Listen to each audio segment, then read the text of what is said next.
Good evening, everyone. Thank you for being here, for those of you in person, and for those who are joining us live streaming, and also to our friends in Catalina. Welcome to tonight's meeting. I will ask our Renaissance ASB president to lead us in the pledge. Please join me in placing your right hand over your heart. I pledge allegiance to the flag of the United States of America and to the republic for which it stands, one nation, under God, indivisible, and liberty and justice for all.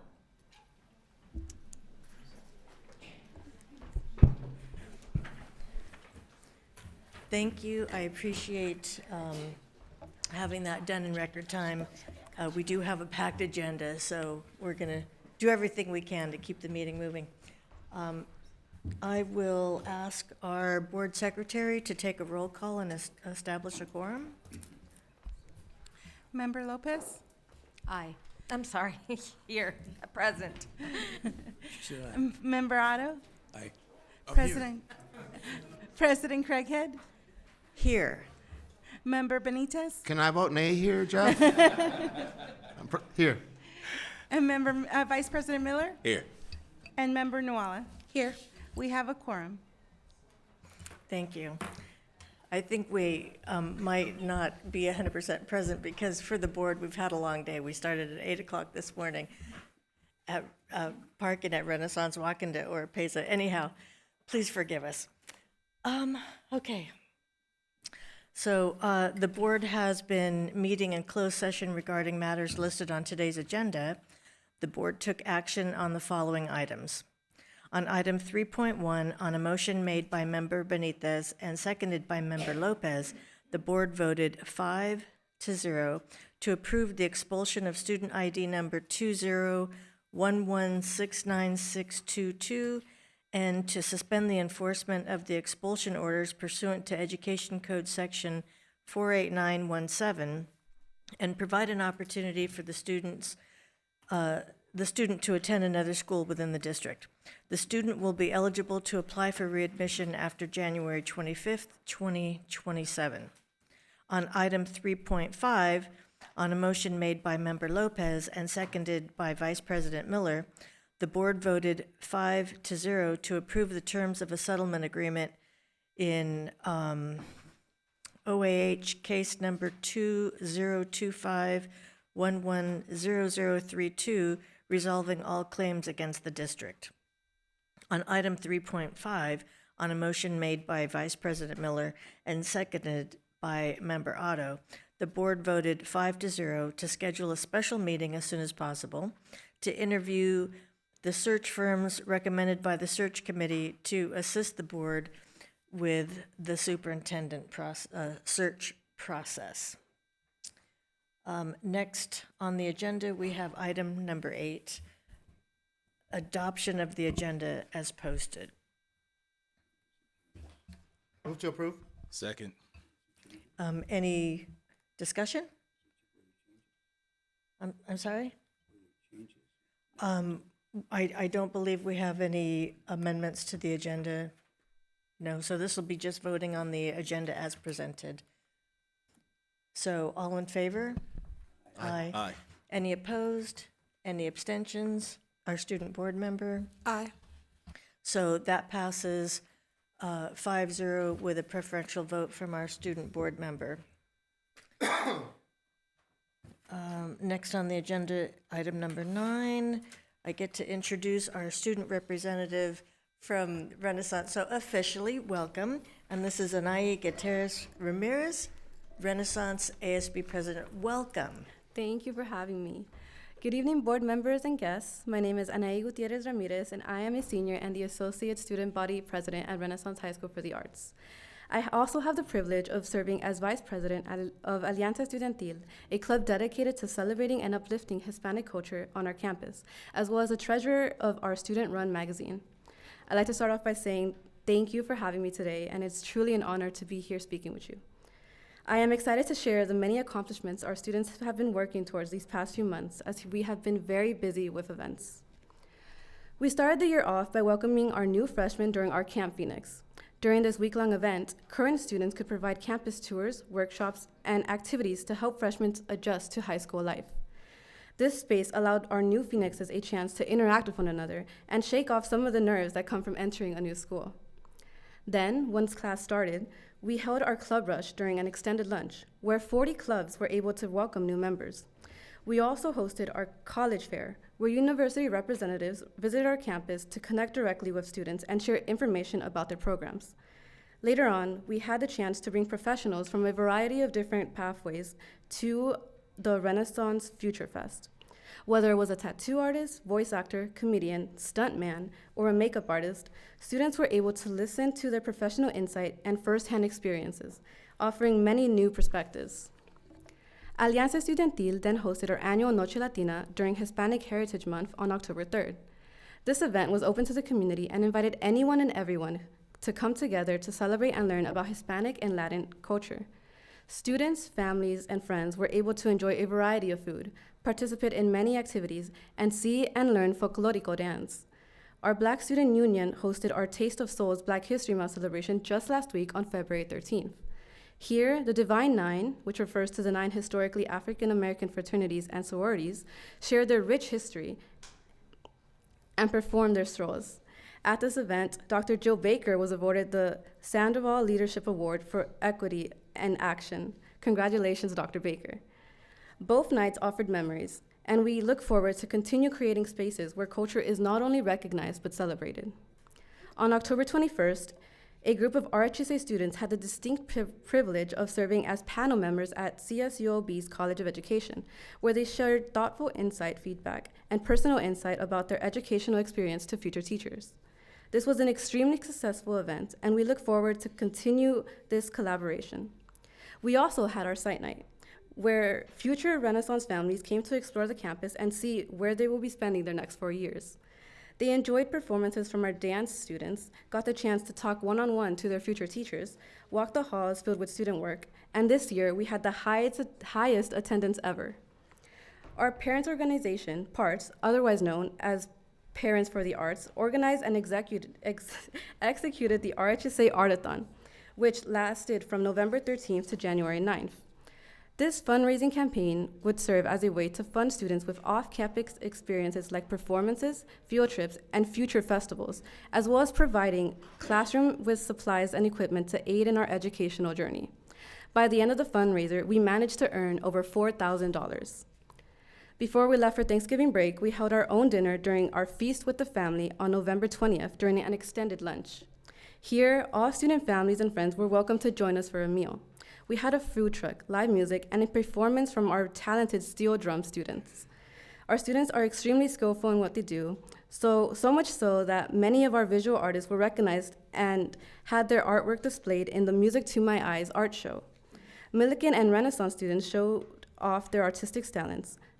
They also provided the opportunity for our Phoenixes to network and make connections, giving them a head start in the art industry.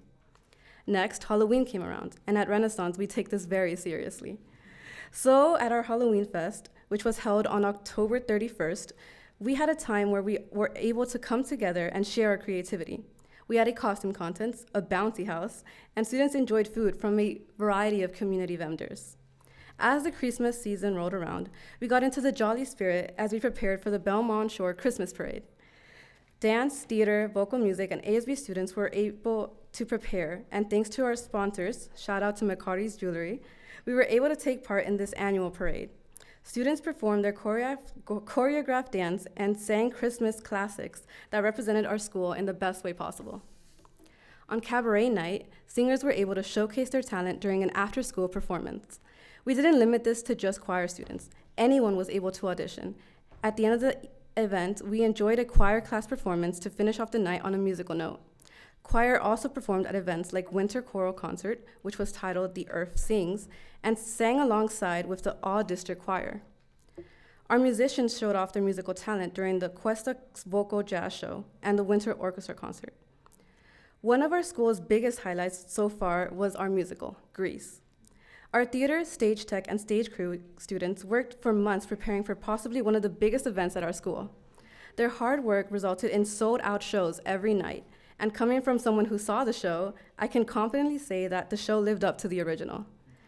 Grease followed us all the way until winter formal, with the theme this year being Hopelessly Devoted. It was held at the Highway 39 Event Center on January 21st, and joining us were high schools Browning, McBride, and Sato. Students enjoyed a night full of dancing, and although our legs were extremely tired by the end of the night, it was one of my favorite memories this year. Just last week, we had the I Heart the Arts fundraiser on February 7th. Parts did an amazing job organizing this event, and with the partnership of the Walker Building, where the event was held, we managed to raise $4,000 for art strands. Renaissance also came together for the Olympic opening ceremony watch party, which was hosted by Mayor Rex Richardson, and our attendance was organized by our Dean of Students, Mr. Baser. While our year so far has been eventful, we still have much being planned for the remainder of the second semester. This Friday, we will be having our jazz and steel drum concert. Our Battle of the Bands will be held on March 7th, where independent student bands will perform on stage, all aiming to win the $1,000 prize. Our open house, which will be titled What Lurks in the Shadows, will be on Friday, March 13th. And our dance concert, which will run from March 18th to the 21st, will feature our very own RHSA dancers, where they will showcase stories told through movement and emotions. While we near spring break, students find ourselves relaxing at home, taking time away from school. However, a large number of our students have an amazing opportunity to travel to New York and visit monumental landmarks. From Broadway shows to walking in Times Square, students will have the chance to explore this new environment and, most importantly, spend time and make memories with their friends. Our spring play, titled Revenge of the Space Panda, will show off our students' creativity on April 22nd to 24th. We will have our prom and take a magical trip down in the bayou, Saturday, May 2nd, along with Browning, McBride, and Sato. Our guitar, piano, jazz, steel drum recitals are coming up as well. Our film festival will be on May 19th, a place where future Oscar winners will get the chance to have a head start in the film industry. From documentaries, silent films, and visual pieces, our film festival has it all. We invite you all to come and enjoy this event with us on May 19th. Ranchella, taking inspirations from the famous Coachella, will be a completely free event for our Renaissance students on May 2nd. Once again, thank you for your time and dedication to all our schools. It has been a pleasure to share all the great things happening at Renaissance High School for the Arts. Now, before I take my leave, I'd like to thank someone who has helped lead Long Beach Unified School District down a successful path of creativity. As many of you may know, Dr. Baker announced her retirement a few weeks ago. On behalf of all of Renaissance, I want to wish you the very best during your retirement. Thank you, Dr. Joe Baker, for everything you have done, and please enjoy these flowers on behalf of ASB. Thank you.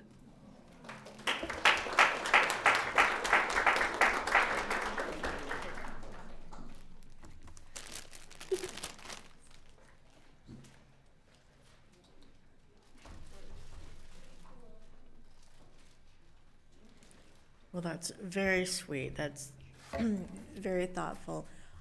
Now, did you mention if you were a senior? Yes, this year? I am a senior. You are a senior. And so this is the part where we ask, what are your plans? Ooh, right now, I'm still waiting on a bunch of acceptances, hopefully from my future universities. But after high school, I am planning to go into business administration. Very nice, very Yeah. nice. Let's speak it into existence. What's your top school? Oof. Okay, here's hoping I get into UC Berkeley. Okay. Yes. Okay. Then I think we will take a break and have you come up here for a picture. So we'll just take a little pause.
Okay, next, we have our recognitions, acknowledgements, and tonight we added reports. So we will start by a video, our vision in action. So the Black History Month Museum here at Coverly TK8 is a space dedicated for our students to come and engage with the brilliance, the resilience, and the beauty that the Black American community has brought to our society. We've been doing it for 3 years, and families from our school, Coverly, they bring items from their homes and they decorate it and to show and teach students about Black History Month. So we had a family night after school one day. The classes get to come here, but the families don't really get to come. So we had that night so the families could come, and there was speeches and there was also like food. I think it's special that our school does this because not a lot of people know about a lot of Black history. A lot of people just know like the main activists and stuff, but it teaches us about more people and how our world came to the way it is today. It's special because we're the only one in the district. It is a space where our students can see themselves reflected. I did not have an experience like this growing up, and so it's super important for our Black students and our African American students to see the amazing things that our community has created.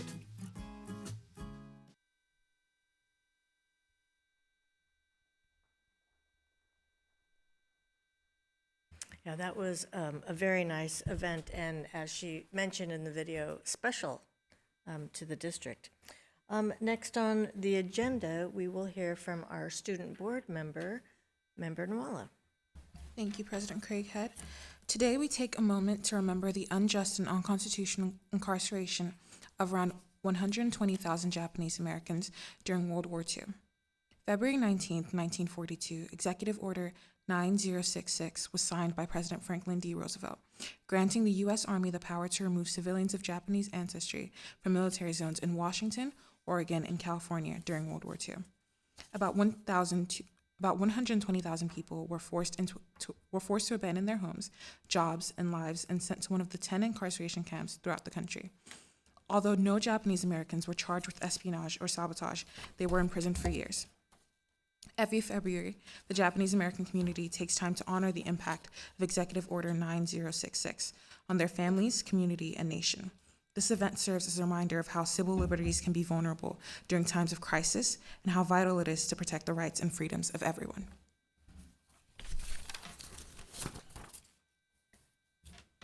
I have a brief report today.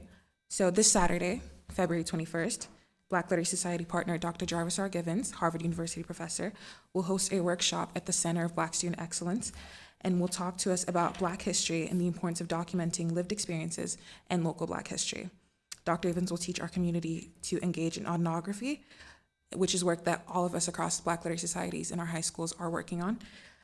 As this February is also the 100th anniversary of Black History Month, he will also be sharing about the book that he wrote, I'll Make Me a World, the 100-year journey of Black History Month, and the archival work and research that he did in his writing process. Black Literacy Society scholars are so unbelievably excited to engage in the work that we've all been doing in our classrooms with our teachers, family, and community members. That is the end of my report. Thank you. Thank you, Member Nwala. Sometimes it's uncomfortable to revisit history, but very necessary to do so. But thank you for reminding us about our Japanese community in the 1940s. Okay, next on the agenda, we have item number 10.4, and we will start with the financial and bond audit reports 2024-2025. This is an information item only. Sure, I'm happy to introduce Taylor Ulrich from Clifton Larson Allen, our auditing firm, who will present on the district financial and compliance audit as well as our bond financial and performance audit. Thank you, and good evening, and thank you for allowing me the opportunity to present the results of the audit report that we were able to perform for your district. The audit report is, I'm going to go over the 100-page document that's in front of you is the district's financial statement and notes and information, and our piece is 4 independent auditors' reports that we provide an opinion on that, and that's what I'm going to touch on for the district audit. The first independent auditor's report is at the front. It's our main opinion, and it provides information on the financial statements and the notes. And we were able to provide an unmodified opinion. That's the highest opinion that an audit firm can provide. We call it a clean opinion. And it means the financial statements and notes that follow are fairly stated and in line with proper accounting principles. Furthermore, there were no audit adjustments that we came across that were reported in the financial statements, which means that the unaudited actuals that were presented to you back in September are the same numbers that are presented in front of you in the audit report. And it's important to note that so that the district has been able to provide accurate information and present it to the board and to the public. Further, there were no financial audit findings to report in the audit report as far as our opinion. The remaining 3 independent auditors' reports are found near the back of that report. The first one, because you're a governmental entity, we're also required to give an opinion on whether or not there was any material weaknesses in the internal control structure of the financial reporting system or any material non-compliance. And our opinions were that there were none, there were no internal control issues or material non-compliance that we had to report on. Additionally, because you receive a significant amount of federal funding, we are required to do what's called a single audit, where the federal government provides us a compliance supplement that we have to follow and provide an opinion on major federal programs of monies that you receive. And with that, we were able to provide that there were no material non-compliance that we had to report. And again, the federal government also requires us to look at the internal control structure of the federal compliance reporting, and there was nothing to disclose than that. There were no federal findings or any reportable issues that we discovered or had to report. And then lastly, the last one for the district financial audit is the state compliance. The state of California also requires us to review around roughly 36 various state programs, and we're looking at very compliance-related items, not a lot of financial data, but compliance-related items. And for that, we were able to report that there were no material compliance findings or issues related to the state compliance reporting, and also that there were no internal control related items that we needed to report or weaknesses in the structure of the compliance over that. There was one minor state compliance finding that we had to report on. It was a reportable item that we had to report on related to the home to school transportation, and it was a deadline issue. It was a deadline misguided that the district had already corrected by the time we came across it, but the state required us to report it. There's no financial impact to the district at all, just a reportable item. In addition to the district audit, we also performed the bond audit for measure K, E, and Q. So because you pass those bond measures, you're required to have an annual financial and performance audit related on those funds. So I'll speak with the financial audit, the first part of that. So this is similar to the district audit. It's the financial statements of those individual bond measures, followed by the notes to that, and we give an opinion on that. Again, we were able to give an unmodified opinion, the clean, highest opinion we can give, that those financial statements and notes are fairly stated and in line with proper accounting principles. We were also required, since it's a governmental entity as well, we also have to look for if there's any material weaknesses or material non-compliance to report related to the bond measures, and there was nothing to report on those items. And then the last item is the performance audit for those pieces. That's where we really dig into looking at the expenditures a little bit more closely and carefully to make sure that not only are they appropriate expenditures, but they were also for the right purposes that the voters approved when they passed the bond measures. And with that, we were able to report a clean opinion there, that there were no non-compliance with what the voters approved when they passed those bond measures. So with that, again, very clean opinions, very clean audits that we were happy to report on. And I would just like to conclude by saying that this is a project that takes our staff several hundred hours. I know it takes the district staff a lot of time to pull all the many requests that we make. And also, although primarily a lot of our stuff is financial related and we're dealing with the business office, you heard a lot of compliance items that we have to look at. We really are contacting a lot of the various departments throughout the district, including even going and visiting to school sites to test their attendance. So it really is a district-wide effort to produce the results that we were able to opine on. So with that, that's the end of my report, and if you have any questions, I'd be happy to answer. Are there any questions? No? Great. In which case, we thank you very much for that work, and we thank our staff as well. And that is a wonderful reflection on on the way or our fiduciary responsibilities and the way the district conducts its business. So thank you. You're welcome. Thank you. Good job, LBUSD. Yes, yeah. Well done, everybody.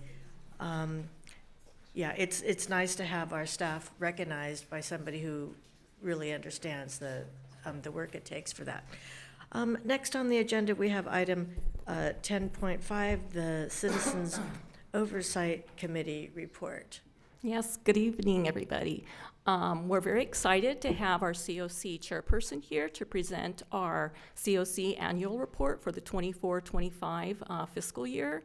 But before I introduce him here, I just want to take a minute to express our thanks and appreciation to our previous COC chairperson, Michael Bishop, who served 3 important terms on our COC committee, completing his service this past September, and just really appreciative of the time and efforts that he put in on our committee. Has been very appreciated in support of our bond program and the success of our students. So really want to express that.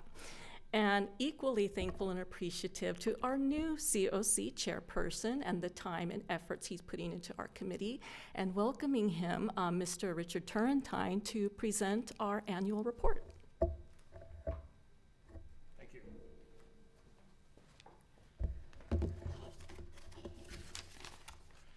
Good evening, Board President Craighead and distinguished members of the board, Superintendent Baker and staff and community. My name is Dr. Richard Turrentine, and it's a privilege to present the Citizens Oversight Committee annual report for fiscal year 24-25. You have a copy of it in your packet, and it's available for anyone in the audience who wants to check the agenda and click on it, and you can find that report. Our committee meets quarterly to review expenditures and projects for measures K, E, and Q. Our annual report provides some pictures of current projects that have been completed, and things that are upcoming, and some of the significant things that are being done. But just to be clear, our role is not architectural drawing, planning, supervision of the construction, none of that. Our job is one thing: we follow the money. That's our job, and much like the auditors, but our perspective is from the citizens' point of view and folks who voted for the bond issue to ensure that the bond money is expended properly. So I'd like to say that thanks to the auditors and the staff, we are convinced that the money was, the achievement that the district has achieved, actually it's been 13 years that the district has achieved this status of these, from the independent auditors, of unqualified opinions, and it's really pretty amazing. We worked with the auditors a little bit, and I was impressed as a former chief financial officer of a school district. I was impressed with the audit. They took an amazing large number of sample transactions to look at the transaction. This was to ABC Construction, this payment. What was the payment for? They went back and asked staff and confirmed that the transactions were indeed sorts of things that were on the bond issues that the citizens voted for, and that's why the Citizens Oversight Committee is here, to make sure that happens. And so on behalf of the Citizens Oversight Committee, and I want to thank our people who have contributed to that, our citizens community members, I want to express our sincere appreciation to the Board of Education for your thoughtful governance of our schools, dedicated staff who've actually done the work of supervising the construction, doing the design and all of that. That's not our job. We're following the money people. So with all of these facts It's in the annual report that we affirm that the district is in full compliance with Prop 39 in the state constitution with regard to expending the money, expending the bond funds on the things that were presented when the voters voted for the bond issue. They were actually in the text. And so we thank you for that. Before I conclude, I also want to thank Dr. Baker for her service in the district. And we wish her many years of retirement and good things happen and new adventures. And so thank you all, and it's a great pleasure to serve the school district. Thank you. Well, thank you, because I know your job is a volunteer position. So thank you very much for making sure that we're handling the bond money the way we should. Yeah. Well, for me, it's a little bit of payback because I'm a K-12 Long Beach Unified student, as were my parents, who started kindergarten probably 100 years ago in Long Beach schools. And so it's a way that I can pay back. And so thank you very much. Wow. Can I Well, just add, thank you. Dr. Turrentine, my gratitude as well.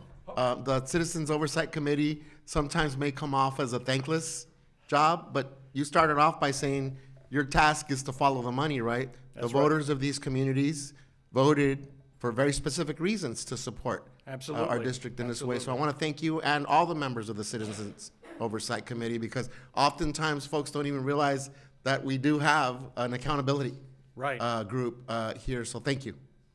Thank you very much.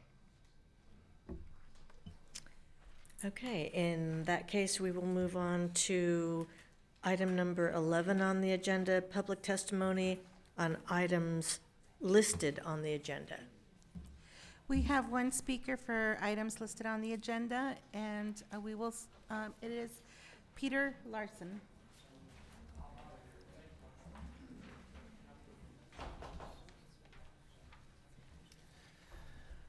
Thank you, and good evening, board members and Superintendent Baker. My name is Peter Larson, and I'm the Vice President of the Teachers Association of Long Beach.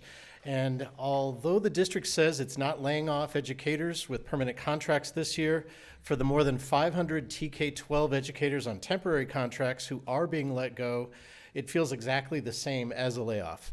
These cuts come on top of more than 50 support personnel being told their services won't be needed next year.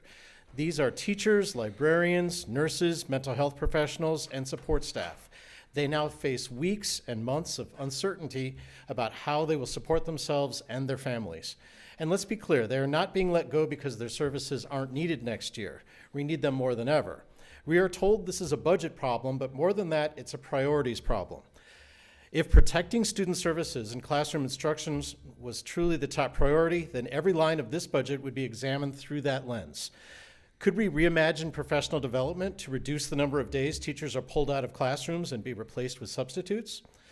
Also, districts across California, including San Diego, San Francisco, Oakland, Santa Ana, Fresno, Saddleback Valley, and Westminster, have all offered retirement incentives to address deficits and declining enrollment. We have repeatedly asked the district to explore the same option, but we're told it would not work here. Are we really so different? We should also examine the millions spent annually on consultants and contracts and ask whether those dollars are being allocated in ways that directly benefit students. At the end of the day, fully funding classrooms and schools must be the #1 priority. We do have choices. I urge this board to choose students, choose stability, and choose to protect the people who serve students every single day. Thank you. Thank you. Let's see, so that was our one speaker for items listed on the agenda. So next we have public testimony for items not listed on the agenda. Yes, and we will start with Maria Loesa.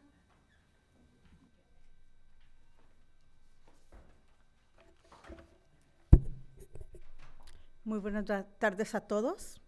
Mi nombre es María Teresa Loesa, soy madre de un estudiante de distrito y soy la vocera de un grupo de padres y comunidad que, aunque no los vean, aquí están presentes.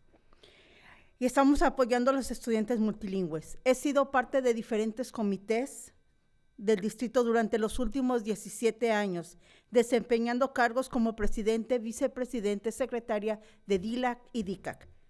También he participado en algunos grupos para apoyar e implementar cambios en el distrito. Esta noche estoy aquí porque quiero reconocer el trabajo que por 3 años ustedes han realizado en el distrito, puestos que ustedes escucharon lo que la comunidad pedía, que eran necesidades importantes, como por ejemplo la comunicación directa entre padres, escuela y distrito. Empezaron clases y talleres que fueron beneficiosos para los padres, porque se dieron cuenta la importancia de trabajar con nosotros y eso fue algo muy bueno. Se empezó el involucramiento de más padres, se unieron más voluntarios, la gente empezó a darse cuenta que ustedes valoraban lo que nosotros aportábamos. Se nos empezó a capacitar en darnos talleres de liderazgo. Nos permitieron tomar clases para enseñar y apoyar a otros padres con la disciplina positiva. Nos dieron un grupo de personas que se preocuparon por la comunidad, tales como los facilitadores de padres, los cuales hicieron muy buen trabajo atrayendo a los padres. Sentimos en ese momento que todo lo que nosotros habíamos pedido por tanto tiempo, al final habíamos sido escuchados, que realmente ustedes consideraron todo por lo que luchamos años y años. Tuvimos más talleres en Parent University de diferentes tópicos, los cuales nos hicieron ser más informados y educados, ya que aprendimos cómo desenvolvernos en los diferentes senderos del distrito. Teníamos en nuestras reuniones de ILAC personal experto y capacitado que entienden y nos explicaba lo que sucedía con nuestros estudiantes. Creo que uno de los mayores aciertos de parte de ustedes fue la creación de los centros de bienestar, ya que veníamos de pasar un momento crítico en el mundo después de la pandemia. Y fue la ayuda para muchos estudiantes que necesitaban y necesitan ayuda socioemocional. Tanta gente que forma parte integral en el desarrollo de los estudiantes para que el distrito sea reconocido como uno de los mejores. Gracias a estas clases y muchas oportunidades que ustedes han brindado, la comunidad tuvo esperanzas en ustedes. Creímos que las cosas marcharían de verdad. Cuando ustedes empezaron a crear un portal de Visión 2035, pensamos que era el momento en que la brecha estudiantil se empezaría a cerrar, ya que los valores que se mencionan eran buenos y nos sentimos identificados, puesto que somos una comunidad criada dentro de valores.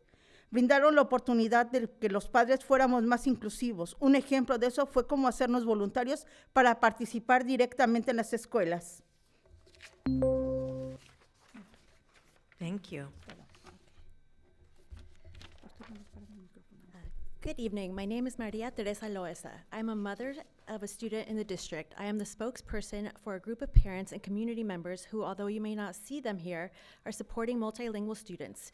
I have been a part of different district committees for the past 17 years, serving in roles such as president, vice president, and secretary in both DLAC and DCAC. I have also participated in various groups to support and implement changes in the district. Tonight, I am here because I want to acknowledge the work that you have done in the district over the past 3 years. You listened to what the community was asking for, important needs such as direct communication between parents, schools, and the district. You started classes and workshops that were beneficial for parents because you recognized the importance of working with us, and that was something very positive. More parents became involved, more volunteers joined, and people began to realize that you valued what we contribute. We began receiving training and leadership workshops. We were allowed to take classes to teach and support other parents with positive discipline. You provided us with a group of people who truly cared about the community, such as the parent facilitators who did an excellent job bringing parents in. At that time, we felt that everything we had been asking for so many years had finally been heard, and that you truly considered everything we had fought for year after year. We had more workshops through Parent University on different topics, which helped us become more informed and educated. We learned how to navigate the different pathways within the district. At our ELAC meetings, we had knowledgeable and trained staff who understood and explained what was happening to our students. I believe that one of your greatest accomplishments was the creation of the wellness centers, especially after we had just gone through critical times in the world following the pandemic. They became support for many students who needed and still need social emotional help. There are so many people who play an integral role in the students' development so that the district can be recognized as one of the best. Thanks to the classes and the many opportunities that you provided, the community placed its hopes in you. We believe that the things would truly move forward when you began creating Vision 2035 portal. We thought it was the moment when the student achievement gap would begin to close, since the values mentioned were very positive and we felt identified with them because we are a community raised with strong values. You gave parents the opportunity to be more inclusive. One example was allowing us to volunteer and participate directly in schools. No, vamos a terminar. Oh, no, termina donde está. ¿Así me da? Ok. ¿Dónde me quedé? Okay, school, aquí dónde me quedé. I'm not sure what's happening here because she had the 3 minutes, and so that's, there's 3 minutes for her comment and then the translation in English. She's asking me if I could finish her letter, because it wasn't done. If you can what? If I can finish reading. Oh. Beyond where. Okay, I wasn't sure if you were done. Usted la acaba de terminar. Okay. These are just some of the things that you worked on at the time. Personally, I felt that I could believe in you. That is why for me and many of our parents, students, and staff, it had been sad and disappointing to see all that this seems to be falling apart so quickly, and the standards you mentioned that are no longer there and are slipping away like sand. With you, I learned that we must speak based on numbers, on statistics. I learned from you that I'm not only a mother, but I'm also a leader. This is the moment when you as a district can show us that we can still trust you, and that the words equality, equity, community, students, parents, and staff are still a priority. The valuing the staff of our children needs for their academic success is not just empty words without meaning, but the foundation that drives sensible decisions for the benefit of all our students. Thank you, and please remember that we want to continue being an agenda item. Thank you. Thank you. Our last speaker is Caitlin Stewart.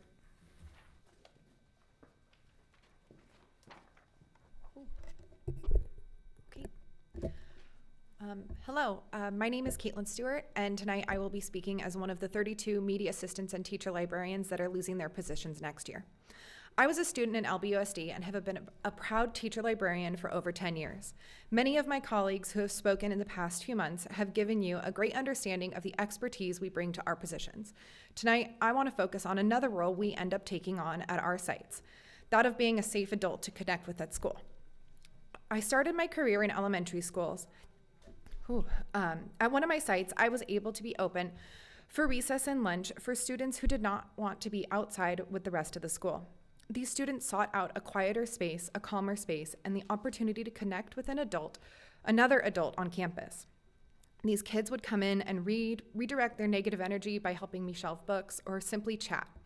I learned about these students. They shared their home lives, their friendship woes, their worries, and their dreams with me. I was a safe space for kids who didn't feel like they belonged. It broke my heart to think of who they had for the other 50% of the time that I was off campus. Some of these students knew me for all 6 years that they were in elementary school. I was one of the most constant adults in their lives. When I moved to middle school, my lessons changed, but my objectives didn't. My role as an additional adult on campus that students could confide in greatly increased, though. Again, for those of you who weren't inside people as kids, you might not understand the significance of a quiet space on campus. Middle school is vast and loud and can be extremely overwhelming to a person growing into themselves.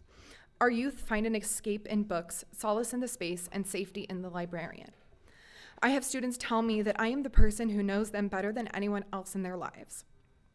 My experience is not unique. Libraries are staffed with empathetic adults that have the opportunity to invest in our students in a way that not many can. Many of my library colleagues have dealt with kids confiding in them about depression, suicidal thoughts, and so many tough things that they don't feel comfortable sharing with other people on campus. We don't give grades, we rarely hand out discipline. Our role on campus is to be a positive space. 2 of the schools that I have worked at in my career will be going from having a staffed library 50% to 20%, or from 90 days of the school year to 36. Both sites are also had their wellness center completely defunded by the district for next year. What space is left for our students that already feel isolated? Consider the negative effects of taking away some of our most vulnerable students' last safe space. Thank you. Thank you.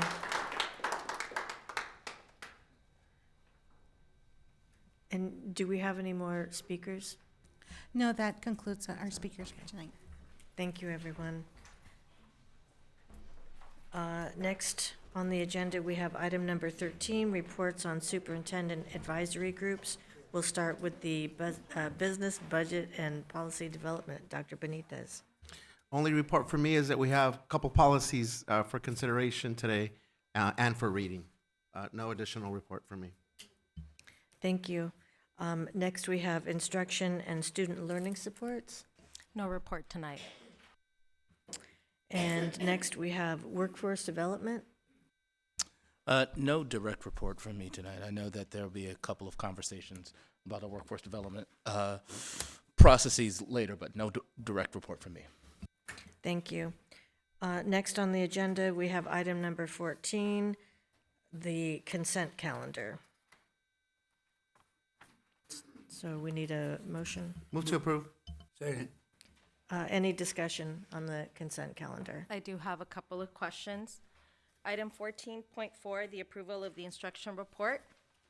Will students in grades 9-12 have the option to take folklorico dance as a substitute for PE requirement, or will it be offered as an elective course only? And will folklorico be offered in all high schools? If not, which ones will have this course offered?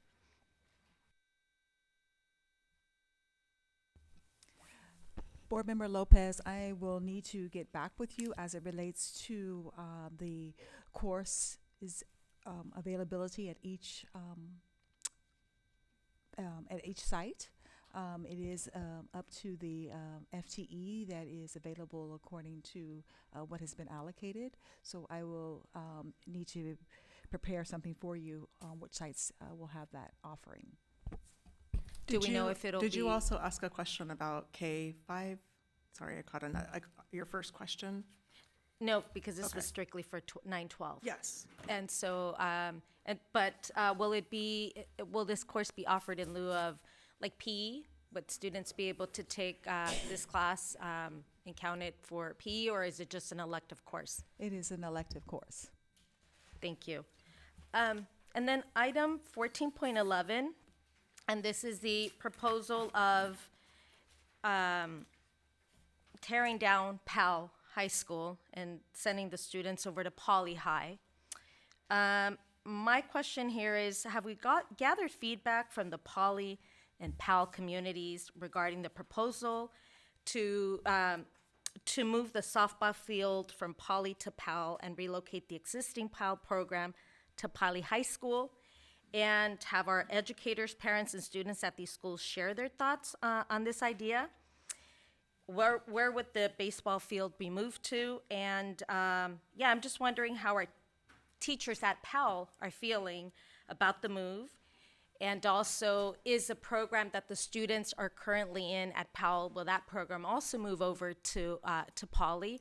But I think, very important is, did we get feedback? Did we get that feedback from our teachers at both campuses, but our Powell teachers that are not have to move, our students, our parents, and so that's a big change. Poly High School site when it came to that relocation of the softball field. As you know, our Career Tech Education building that's currently under construction is in the location of where the existing softball field was. So we had to make sure, because of the tight constraints on the campus, we had to find alternative location. And there was, because of the lower enrollment with Powell, we're able to absorb that back into the Poly High School campus, for which we worked with Poly High School staff in making sure that they had the space to be able to come over even during construction. So that's already happening now. And again, we've just thoroughly engaged with the Poly High School staff on that. And we worked with Mr. Samuel's office in relaying those messages out to both Poly and Powell communities as well. So we didn't have those conversations with the Powell community, with those educators there, with those parents, students there? Did we not have anything there on their campus? Because this is affecting them completely. Sure. For facilities, we strictly worked with the Poly High School campus. I'd have to defer to Mr. Samuels in terms of the communications they held with the Powell site. Yeah, just to clarify, Powell is a part of Poly. They're considered the same campus. Right. And so when there's been engagement with Poly, that's inclusive of Powell as well.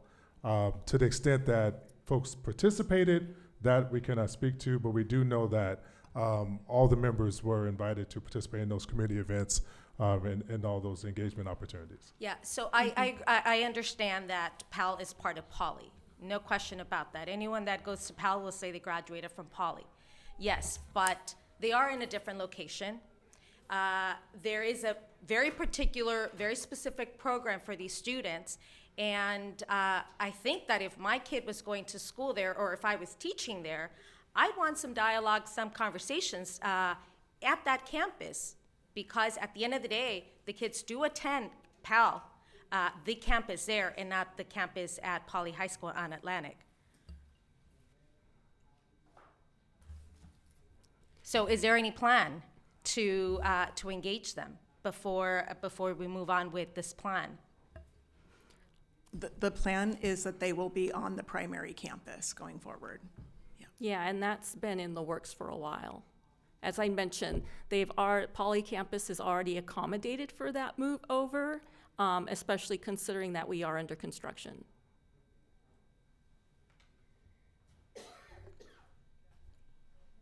Okay. Is there any further discussion on the consent calendar? In which case, I will have our board secretary take a roll call vote. Member Lopez?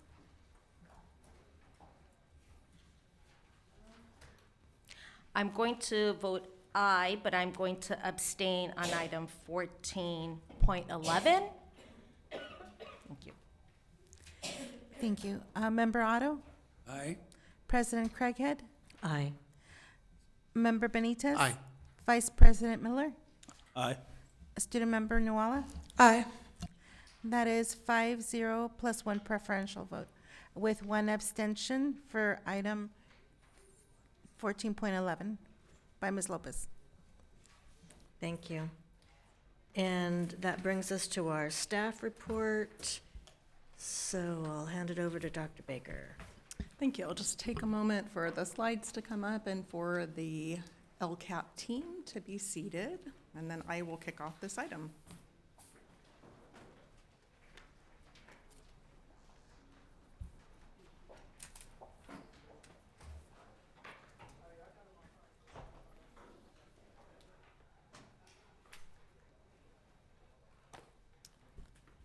All right, LCAP team, are you ready?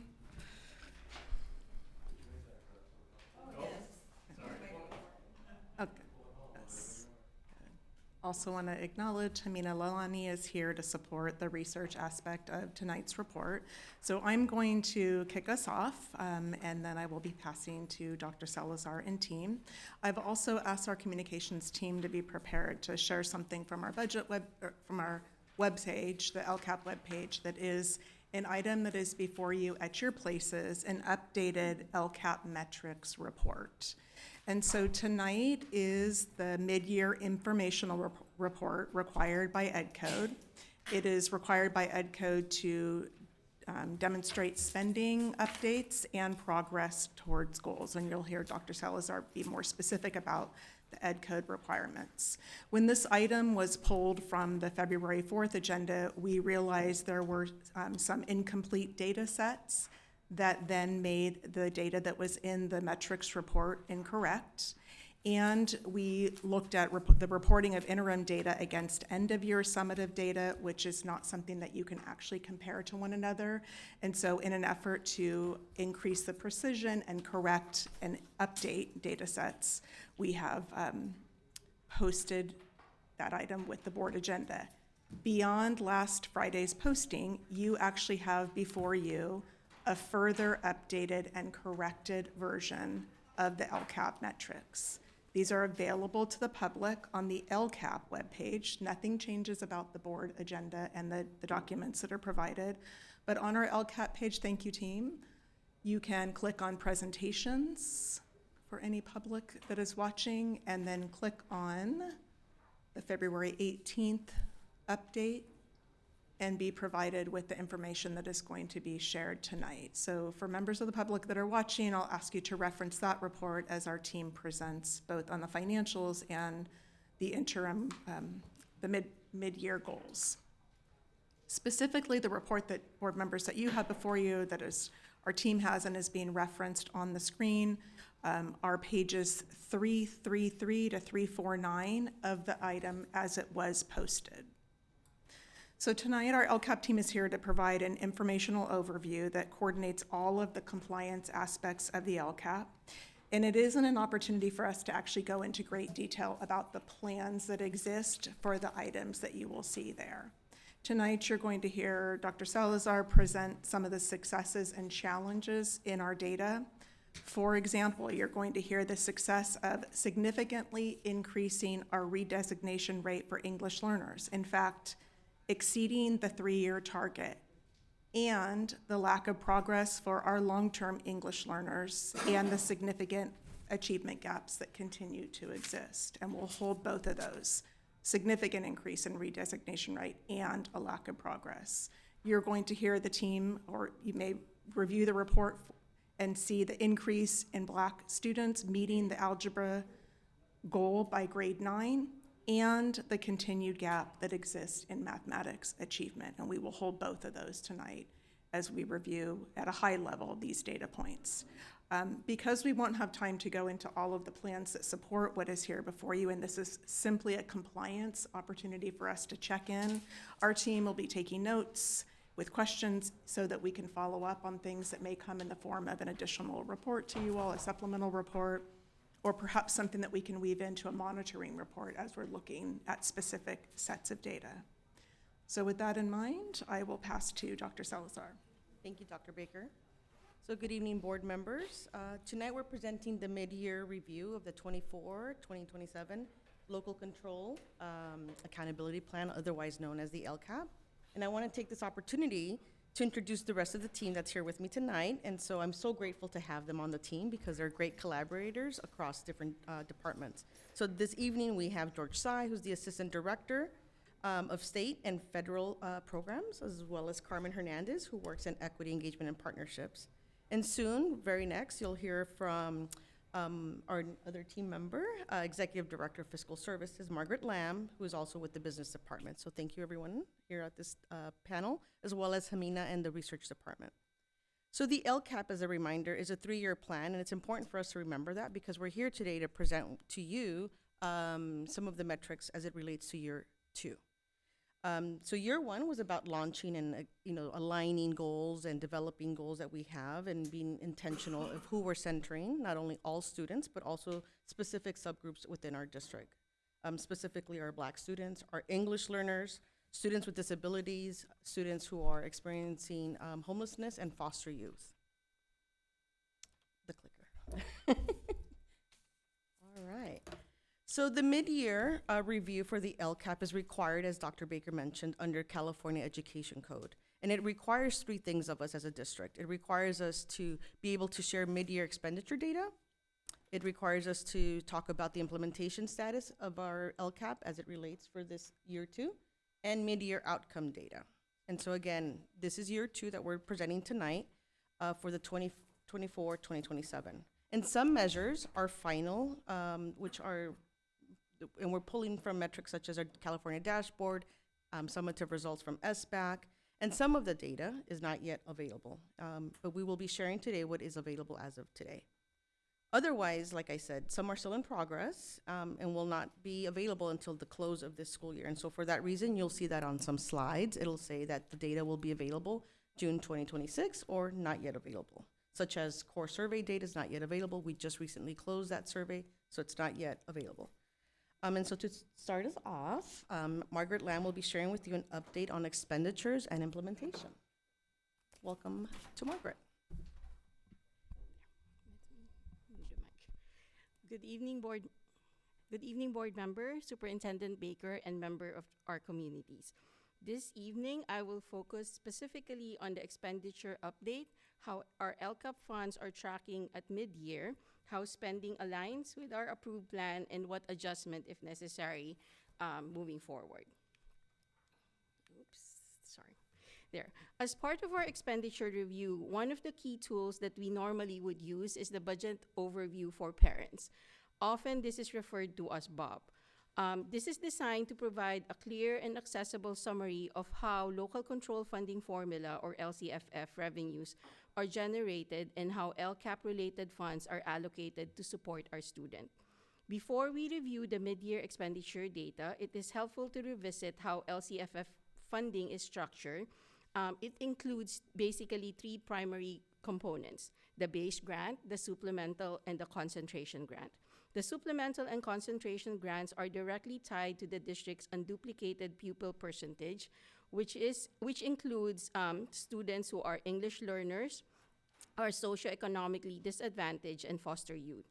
As we shared in prior budget presentation, the budget is a living document, so we continuously refine projection as new information is available.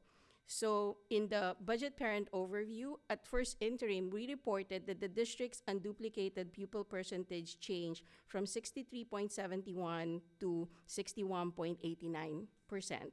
This calculation reduces the supplemental and concentration funding from 126.0, where we started the year, to about 121.8. It is, however, important to note that although the projected supplemental and concentration funding decreased, the district has continued to implement the LCAP goals and action as originally adopted last June. So this slide reflects the mid-year review of both LCAP expenditure and its implementation status. The mid-year expenditure data examines how LCAP funds have been spent to date, while the accompanying chart illustrates expenditures through December of 2025. It is important to note that expenditure patterns in our district are not evenly distributed throughout the year. Spending in July and August is typically lower, as many program and cost and personnel expenditures are realized between September and June, when schools are fully operational. Additionally, certain services, materials, and end-of-year obligation occur later in the fiscal year. As a result, some of the expenditure reflected in the budget for the LCAP have not yet been fully realized as of December 2025. This is why the state precisely would normally ask us to look at the LCAP as almost like a progress review. So in June, when we present the LCAP for 26-27, it would include the 25-26 LCAP estimated expenditure for the year. So we would see like how we're progressing then. So as reflected in the chart shows that we're approximately at about 40% of what we have in of the total budget that we presented for last June. While percentage may appear lower than half at this point, again, it is going to be continuously realized throughout the second half of the fiscal year, with all of the LCAP goals remaining in progress and are implemented as adopted by the board. The expenditure percentage reflect timing and not the delay or reduction in its implementation. So the succeeding slide would look very similar for each goal. It's basically anchored about so that it's consistently presented so that we could see the first column would be the budget, and then the second column would be whether it's implemented or not, and the different action items for each of those goals, and then the mid-year expenditure data. So for our goal of high-quality learning for all students, the expenditure is tracking at about 221.9 million, or about 43%. For goal 2, for our high-quality learning, Black student achievement, the mid-year expenditure is at 1 million, or about 40%. For goal 3, high-quality learning, English learners and long-term English learner, the expenditure is about 1.7, or about 36%. The SALI portion of this goal is actually tracking consistently, but because this costs are incurred steadily throughout the year. However, some contracted services and program-related expenditure are scheduled to occur during the second half of the fiscal year. So we anticipate that this expenditure would continue to grow. Goal 4 is a perfect example of like it's showing only 1.5. That does not mean that this is a perfect example of like percentage may appear lower than what is reflected in the adopted LCAP. The reason for this difference is primarily related to the timing of how expenditure are recognized in our financial system.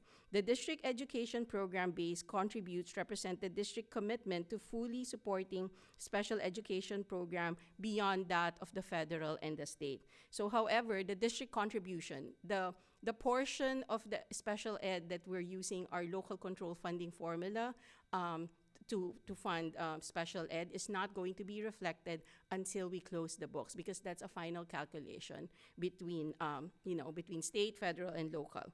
But this does not mean that our special program is not continuing on. In fact, special education program staffing and support are fully operationalized. Spending is occurring throughout the year, but again, what's allocated or funded between federal, state, and district LCFF are finalized and not recorded until year end. So goal 5, similar to previous goal, all action associated with this goal are actively in progress, and it's currently at 33%. So it's the timing of the cost again, rather than a delay in implementation. So our engagement goal expenditure through December totals approximately 45%.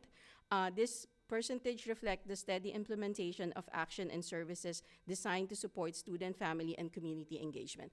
We're going through our LCAP engagement process.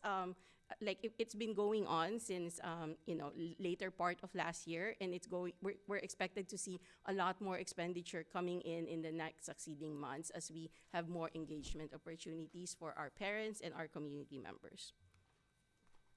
And then for our goal 7, again, the expenditure is approximately 43% of the budgeted amount. And for goal 8, which is transformative change, expenditure through December totals approximately 32.49. This goal includes plant and maintenance services. That's why it's a little bit lower than the rest, because there are scheduled work that is happening at the second half of the fiscal year. And then our last goal, the accelerated learning for READ and EPHS. This one shows about 31% of spending, but if you break it out, goal 9, which is represents the portion directly managed and monitored at the district level, or the district is allocating those resources, it is approximately at 42%. Goal 2 and 3 represents the equity multiplier fund. This is very specific to 2 schools like READ and EPHS. So this one, the implementation is a little bit slower because it has to serve the school-specific needs. This is actually outside of the LCFF formula. It's an additional fund that the state gave both READ and EPHS after they meet certain criteria, so they have to plan out how they're implementing it. So that one is a little bit, spending is a little bit low, slower than normal. So at this time, I will turn over the presentation back to Dr. Salazar to provide the overview. Because I had a quick budget question, are we to reserve our questions to the end, or can we? Yes, you can. Okay. Yeah, and first off, thank you for going through these slides pretty quick. I'm going to be transparent here. When I saw 33 slides, I got a little nervous, but we're going through them fairly quickly, which is great. One of the things that came up on slide 4, which, I mean, you gave me a little bit of clarification, but it's still, just full transparency, gave me a little bit of uneasiness, and that is the fact that we've allocated $189 million for our students with disabilities. Oh, okay. That is, I'm sorry, slide 10 or page 309. Mm-hmm.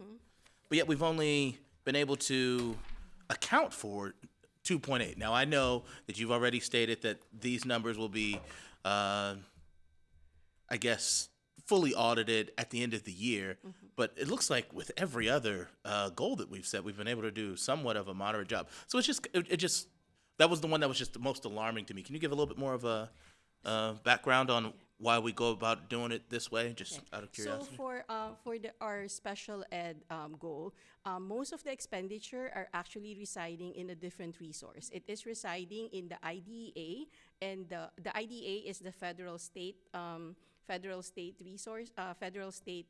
resources, and then we also have the AB 602, which is the state special ed resource. All of the spending is happening in those resources, and then what we do at the end of the year is that we would see if the total expenditure for the AB 602 is 100 million. And the expenditure and the revenue that we get from the state so it would have 100 million, but the state only gives us 50 million. What we would do at the end of the year is basically put money into, like, it's almost like we would do a contribution to special ed of 50 million. That's why if you look at the goals you don't see it, you don't see the actual expenditure there yet, but the actual expenditure is residing in a different, it's almost like in a different part of the budget. Yeah, so that's why there's this disconnect, because like of the special ed expenditure, you don't specifically pinpoint, oh, this one is the one that we're funding out of LCFF. We look at it on its totality, and then we would then, basically the district is backfilling what the state and federal government are not funding. Yes.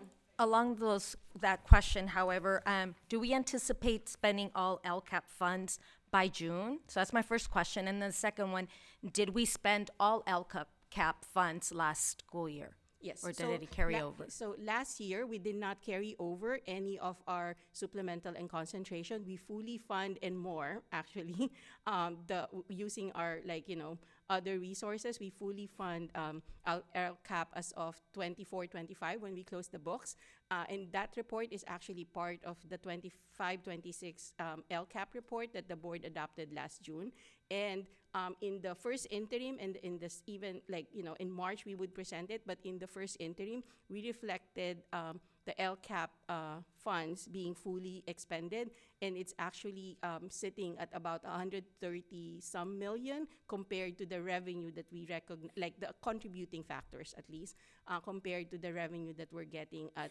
Even at 126, we were already over implementing or over expending our resources, just using other resources. And then as I mentioned, even if the revenue technically dropped for our increase or better service for our unduplicated kids, we did not change path mid-year. We followed whatever the board adopted, and we're expecting that it would be fully expended by June.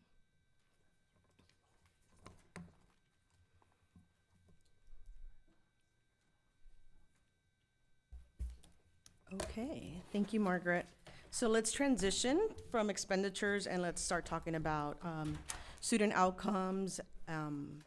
So we can take a look at this next set of slides around metrics.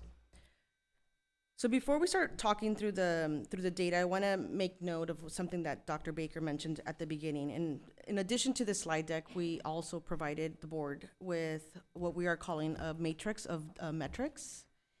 That's a tongue twister, matrix of metrics. But it's also what we were showing earlier at the beginning of this presentation on our webpage. And so this companion LCAP metrics document provides a few things. It provides, for those that are interested to look deeper, they can take a look at baseline data and see how we're doing from the start of the LCAP from 2023 data to where we are now. Current mid-year data as it becomes available, and specific subgroup data. And we're providing this with intentionality to ensure transparency for our community and our staff who might be interested, and to give our educational partners an opportunity to review progress as it becomes more and more available. So we provide this, like I said, this most up-to-date version on our webpage, and it'll be added to the LCAP. It's part of the documents that were sent today. And our goal is to ensure that the public has access to the most accurate, the most current information, and so we'll get started with Goal 1. Okay, so Goal 1 focuses on all students. In the next 4 slides, you'll see that it has 19 metrics altogether for just Goal 1. They include SBAC, ELA, and SBAC Math for all subgroups of students. It includes some data around college and career readiness, as well as iReady, just to name a few of the metrics that are called out. And so some of the ways in which we're seeing some improvement district-wide, as you can see in Measure 1.01, it's that it's increased to 51.7 for all students, which is an increase of 3.6% from the baseline. Equally for math, in Measure 1.02, we see an increase to 38.5, which overall is an increase of 4.1 from the baseline. So what does this reflect for us as a system? It reflects the impact of the actions that are covered in Goal 1, which includes some goal for quality core instruction, literacy specialists, learning acceleration supports, and expanding CTE and pathway coordination. However, we also see some gaps remain for some of our subgroups, specifically for English learners. We see that we have that it's dropped to 9.7% of those that are meeting ELA standards and a little bit under 1% meeting SBAC Math. So what remains is an equity gap, and it becomes urgent work for our system. Dr. Salazar, just let's make sure I'm following. Mhm. In the metrics, the accompanying metrics, Mhm. do we actually have the baselines? Because you just Yes. referenced, okay, Yes. perfect. In the accompanying document Thank that's you. online, yes. Thank you. It does. Mhm. And it also gives you what I'm referring to as increases or decreases. Thank you. In this slide, we see that we're moving into some college and career readiness indicators and advanced coursework outcomes. So we're seeing encouraging movement in several key areas tied to graduate and graduation readiness. So for example, let's highlight Measure 1.04. The completion of A through G requirements is 58.5%, whereas Measure 1.05 CTE pathway completion is 46.1, which is an increase of 14.4 from the baseline.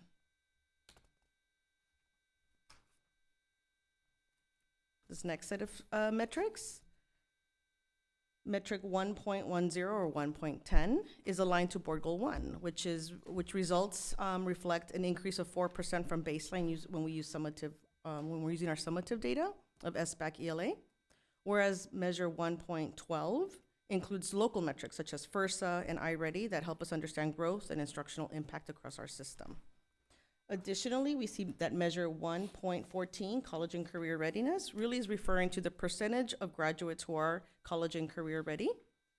And these results show that 59.2% of the graduates meet this criteria, which results in an increase of 13.1% from our baseline. So that's something that we're really, really excited about.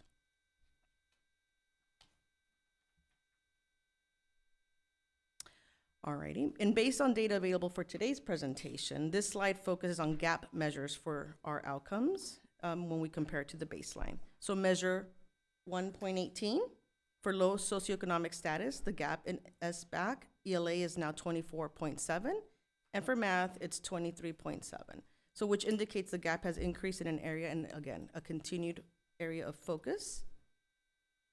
Whereas Measure 119, when we look at four-year cohort graduation gap, is 2.9, reflecting improvement and a relatively small gap at this time as it's decreased by 2.2%. Shifting into Goal 2, which is high-quality instruction for Black student achievement, we see that Measure 2.3, metrics 2.4, and metric 2.6 are examples of data sets that are not yet available, so that we can't compare that at this time. But the data that we do have shows improvement on several key measures when we compare it to the baseline. So specifically, Measure 2.1, Black and African American students A through G completion gap is 5.4, which is 1.6 points better than the baseline.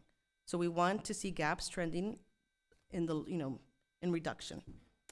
Whereas Measure 2.2, A through G eligibility for Black and African American students that are graduating seniors is 50%, which is 6.1 points from baseline. Again, resulting in A through G eligibility gap for Black and African American students is 10%, and it's a 5-point decrease in gap from the baseline.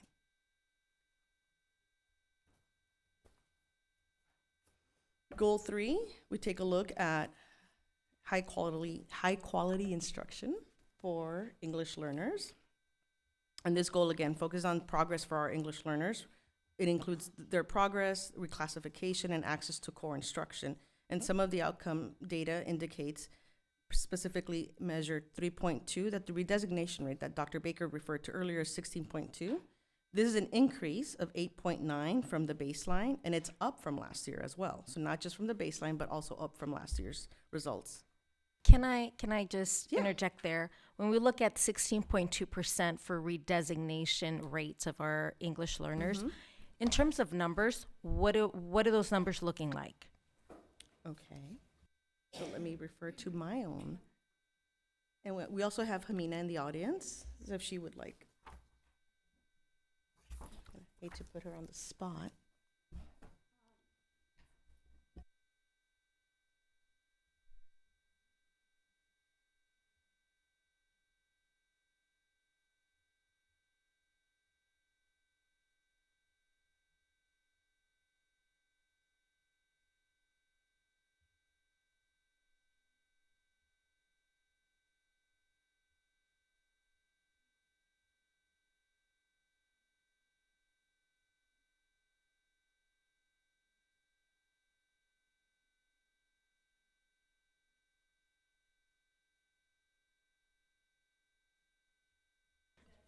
Yes, thank you. And since you have your laptop there, can I just ask, given that only 9.7% of English learners are meeting or exceeding the ELA standards and math standards, what is that in terms of numbers?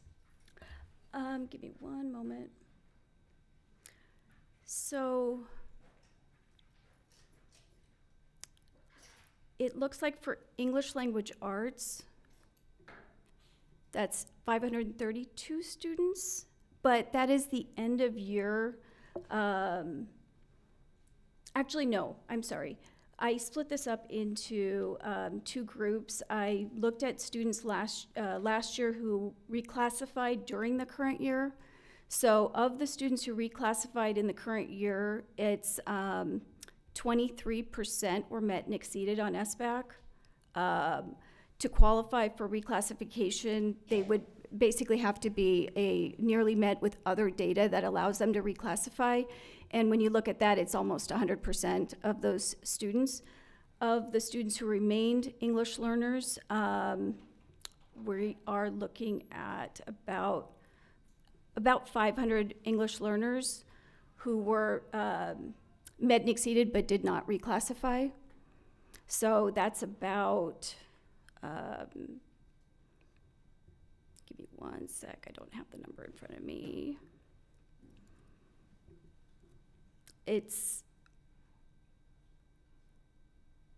I'd have to calculate it. I don't have the number right in front of me, but for ELA, it's about, I'd say, 500 students out of about 4,000 students. And then overall, like if you combine the two groups, the students who remained English learners by the end of the year and the students who reclassified, the met exceeded percent is about 20%. So when you, instead of the 9%, it's around 20%. Hopefully that helps with your question. Thank you. Okay. Thank you, Hamina.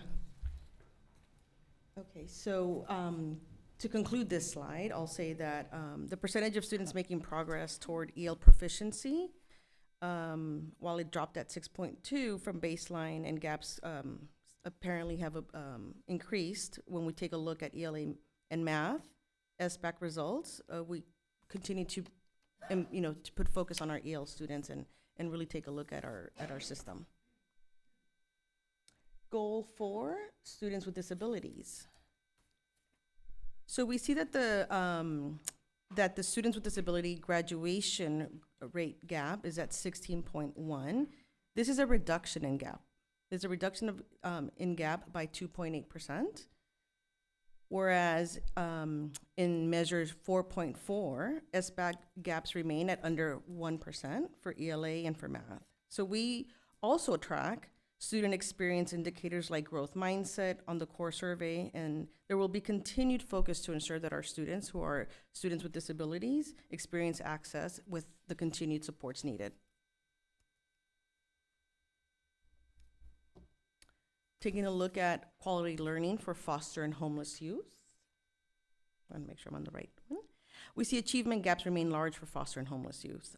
Students based, when we take a look at summative data such as SBAC, ELA. So for example, the gap remains at 2.3% for our students that are foster youth. And for homeless, we see the gap remains at 5% for homeless youth. And again, I'm speaking from baseline data when we take a look. I looked at my colleague, George. In goal 6, there's again an example of data that is not yet available. Metrics that really measure our partnerships and our engagement are heavily relying on survey windows and reporting cycles. And so at this time, we unfortunately don't have some of this data, but we look forward to sharing this data at the end of the year with you when we come back for our public meeting and for when we take a look at the adoption cycle.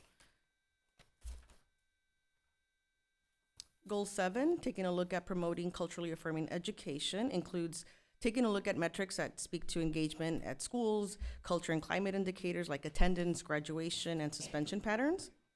So measure 7.1, for example, taking a look at attendance, again at year 2, not currently, because currently it's up and down given, the new dashboard that we have for attendance. But at year 2, it was 92.8 for elementary, middle, and K-8. And 91.1 for high schools, which is up by over a percentage. And measure 7.5, graduation rate is 88.1, which is an increase of 5.1% from baseline. Again, looking at from baseline. Measure 7.6, suspension rate comparisons between our district and state rates show that there's mixed patterns for subgroups. And we, again, continue to take a look at our practices around suspensions.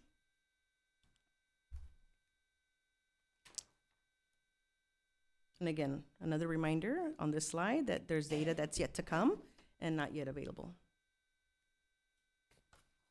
Moving on to goal 8, metrics that reflect our systems conditions, right? Such as qualified staff, safe facilities, and material access. We see that we have, specifically, we have 100% compliance. And you know this because earlier in the year, you certified that as much during our Williams certification for our district. We see that 93% of our schools are in good repair, good or excellent repair.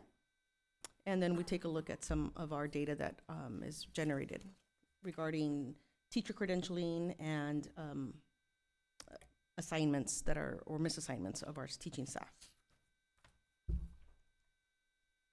And lastly, goal 8.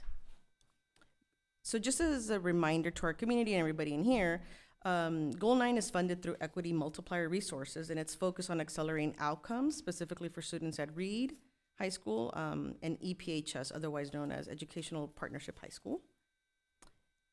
It's a state funding mechanism that supports schools that are identified for significant need, having significant needs based on some criteria that is set by the state.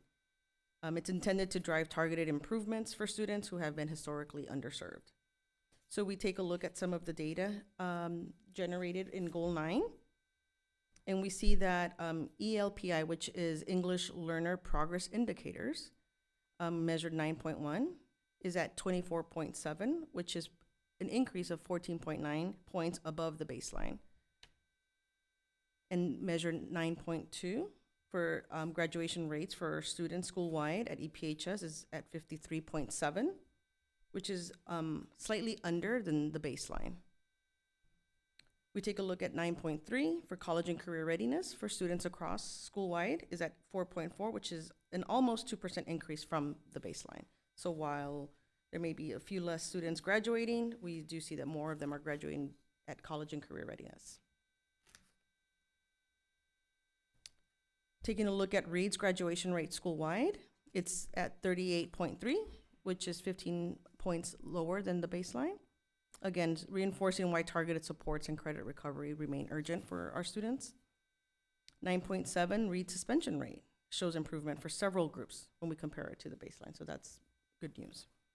Overall, equity multiplier investments remain focused on high impact supports for our students, such as academic acceleration, student engagement, systems that improve graduation, and post-secondary readiness. So I want to thank you all for your attention so far on some very heavy slides. And I want to say that we see a clear picture for progress, but also a need for urgency. And so I want to ask Carmen to share, so what do we look forward to? What's next for us in this LCAP development? Before we get to Carmen, Yes. Dr. Salazar, and this actually goes to the team. Given that we have the accompanying table that gives us the baseline, year one outcome, year two outcome, and then the current difference from baseline, because it is a presentation, just for future iterations, it might be helpful to at least have the baseline difference. You know, for us, we have both copies here. I'm just kind of following you, going back and forth. But for someone viewing at home or accessing the document, it might be good, you know, not to include all of it because we have the full table, but at least to give us either the target for year three and or the baseline difference, just so that we get a sense of what direction we're trending in. Because, you know, if I just look at the percentages, they really don't mean anything by themselves. The context that you're providing is extremely important, but then I would have to go and look for it, right? So just for future iterations. And I by no means am I suggesting, because you could just look at the table, but to give us a reference point. And I'm thinking more community members that may be seeing this, hear you referencing the baseline or the difference from the baseline. Thank you. And I just wanted to make a comment given the outcomes for English learners. So I wanted to address this ongoing concern regarding our English learners. When I suggested including them in our district goals, I had a lot of pushback. And at that time, it was clear to me that we needed to support this group. And after seeing the data tonight, it's just even confirms that this is a group that we haven't really focused on, we haven't served well, and I hope that this is a wake-up call for us to do things differently. And I just wanted to point this out because, again, when I was trying to get ELs, and then I said, okay, let's add our LTELs into the equation, I just had a lot of pushback, and we didn't. And I think that the data definitely shows that we could have done something differently.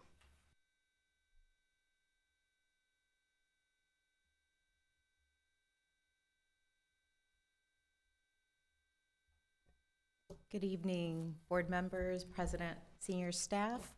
I get the fun part. It's the call to action. And so thank you again for your attention so far. And at this point, we're beginning the next phase of our community engagement for the development of the upcoming LCAP. And we're inviting our families, our students, staff, and community members to participate by sharing input through the Thought Exchange platform. And as we develop next year's LCAP, this engagement provides an opportunity for the community to reflect on current needs and share perspectives related to student success. This input helps inform our understanding as we move forward in the planning process. And we also want to acknowledge our educational partners, both internal and external, who have contributed feedback and insights in previous years. Their participation has informed past work, and we appreciate their continued engagement. We also encourage partners to share these opportunities within their own networks so others are aware of how they can participate. This moment represents an invitation for engagement. Sharing perspectives and encouraging broader participation helps ensure that a range of community voices is reflected in our planning for students. If you're not able to scan the QR code at this time, not to fret. There is an LCAP webpage with this information. It has a flyer, QR code, our link, and our LCAP webpage will continually be updated, providing new resources and information. And so why should our community participate in the LCAP process, you may ask? Why community input plays an ongoing role in district decision-making. The data points that we gather from parent groups, our students, our staff, and community members are reviewed, documented, and revisited over time. When opportunities arise, such as the availability of one-time resources or the need to make decisions about programs and services, previously gathered community input is often resurfaced and considered.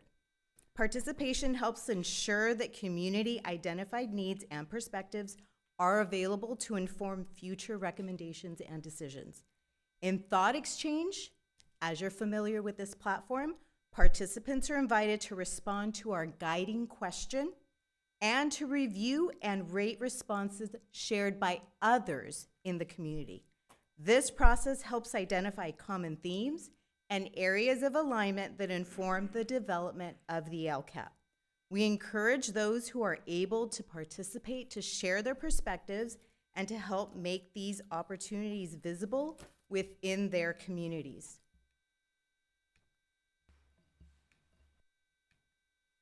And what am I doing wrong?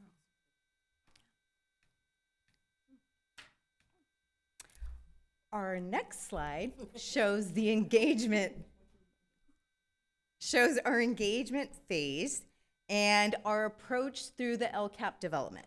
So phase 1 is January through March, and we're focusing on listening, gathering that broad community voice through the thought exchange, and publicly posting engagement opportunities while providing monthly updates to families and staff. Our phase 2, April through May, we shift from listening to synthesis and drafting. We engage parent advisory groups with our students. We share preliminary themes from the thought exchange, release broad budget and LCAP information, and publish a draft LCAP for community feedback. Phase 3, our May and June, we focus on refinement, responding to community feedback, and bringing the LCAP and budget forward for budget review and approval, or board review and approval. This structure ensures community voice is not a single moment, but embedded throughout the entire process.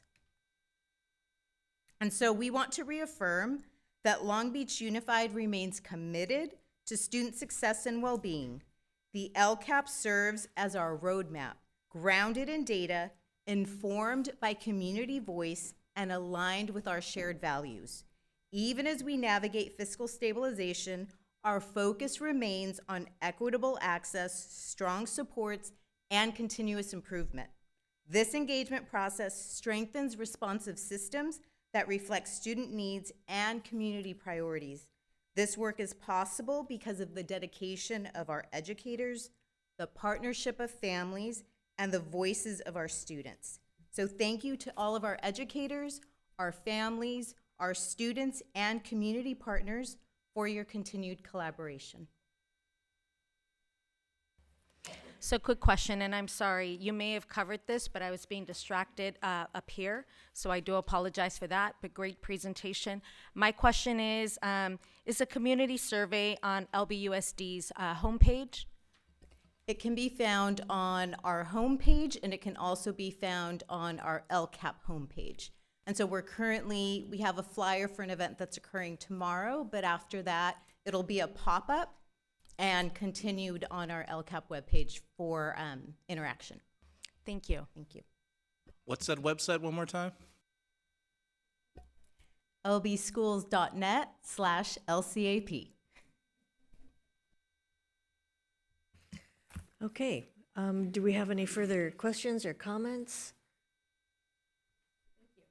We thank you very much for the presentation and the invitation for our community to participate. So everybody listening, make sure that you participate in one way or the other, thought exchange or perhaps a meeting in person. And thank you for having the information online. Also, I was noticing on the slides, and I wanted to uplift this, you had the acronyms explained on every slide, and I appreciate that. easy to find the information.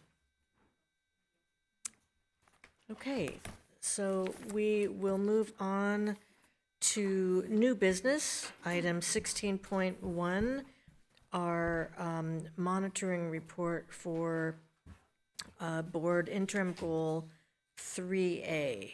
Dr. Baker, do you want to kick us off here? Thank you. Yes, I will kick us off, and we've got several voices that you'll hear from tonight.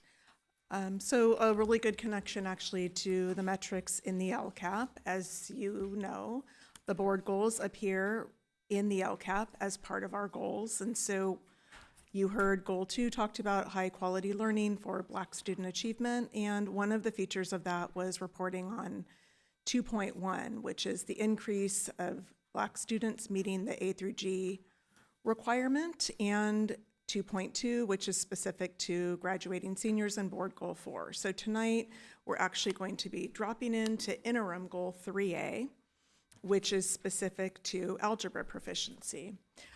A few things that I'll say as we lead off, and then we'll answer the board member questions that were submitted. And within the context of the board member questions that were submitted, we think there are some additional details that we can provide.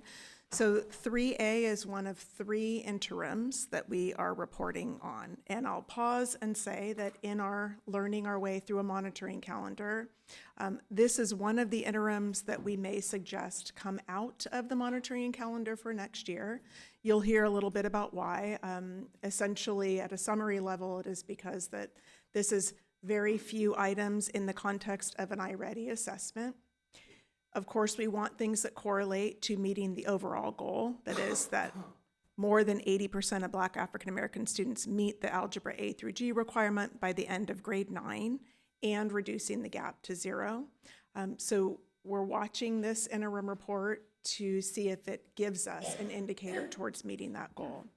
Also, and you'll hear a little bit more about this, but iReady is, there's a part of the report, and there was a question about iReady's alignment to the standards that are taught in the classroom. And actually, iReady isn't aligned to the district pacing guide. It is an opportunity to see what students know, and you'll hear a little bit more about that pacing guide, but isn't designed to be aligned to pacing, but more diagnostic in nature. And then also, we come to you with this report at a time when mathematics instruction across our schools is under deep study, analysis, and learning for us, looking at patterns and trends of student groups who are successful or not successful. It's a pivotal time because we're in a process of getting towards a new mathematics adoption. And that isn't just about books and curriculum for us. That is about all that gets delivered and supported in teacher development, in the materials that teachers have access to, in thinking about interventions for students that have not been well served in our system. And it's a tremendous investment by the Board of Education in terms of funds. And so this is also an invitation to, as we look at the monitoring reports, we're also thinking about what this data is showing us about mathematics instruction in the district as we continue to make decisions about how we go forward in terms of math. So as you know, we are consistent about providing the required elements of a monitoring report, and hopefully that feels familiar to you. On page 352, I'll just name for those who might be watching or for public consumption. The interim goal 3 that we're monitoring tonight, as I shared, is one of 3 interim goals. In March, we'll be monitoring grades related to mathematics courses in 6 through 8, and then in May, we'll be looking at grades 4 through 9 around common assessment. So three aspects of how we're monitoring towards this goal. The figures show you the percentage of Black African American students and other students at the above grade level, on or above grade level in Diagnostic 2. So again, we're not comparing to end of year, we're providing some mid-year details. And there was a good question asked about that alignment around iReady and what does it really tell us, that I think you'll hear a little bit more about from our team. So you can see the disparity between currently in Diagnostic 2, grades 6 through 8 students on the iReady assessment, only reporting for algebra and algebraic thinking items that come. You can see the blue bars if you're looking to the left, the change that there's not been a significant change over time for our African American students in this area. and there continues to be a persistent gap. The figure 2 shares with you by grade level what that gap looks like, which for us is an opportunity to really think about what are the standards that are taught and not just look at 6th through 8th grade mathematics instruction, but thinking about, and our team is up to this, thinking about kindergarten all the way up mathematics instruction. So you've heard us talk a lot about efforts at elementary, that as we think about what gets into middle school, the progression to middle school and how we change outcomes at elementary that support students in their middle years attainment. I will go back to one of the things that you heard in the LCAP. So the monitoring, and this is part of Board Goal 3, the monitoring of students reaching the algebra requirement by grade 9. We saw about a 4% increase year upon year for our African American students meeting that requirement, and a slight decrease in the gap between Black African American students and all other students. So again, taking in one set of data that in many ways gets us right, as you were today, right into a classroom to see the algebraic and algebraic thinking that a teacher might be looking at to think about their students. With that in mind, you're going to hear a little bit about what's working from the questions that were asked, some next steps and what needs more attention, and if it's not answered in the way that we address the questions, then we'll circle back to those elements of the report. And so with that in mind, there were 3 questions that were asked, and I will turn to Dr. Myers-Miller to address the first board member question, which has to do with instructional practices and shifts, and to provide some insight around the iReady diagnostic.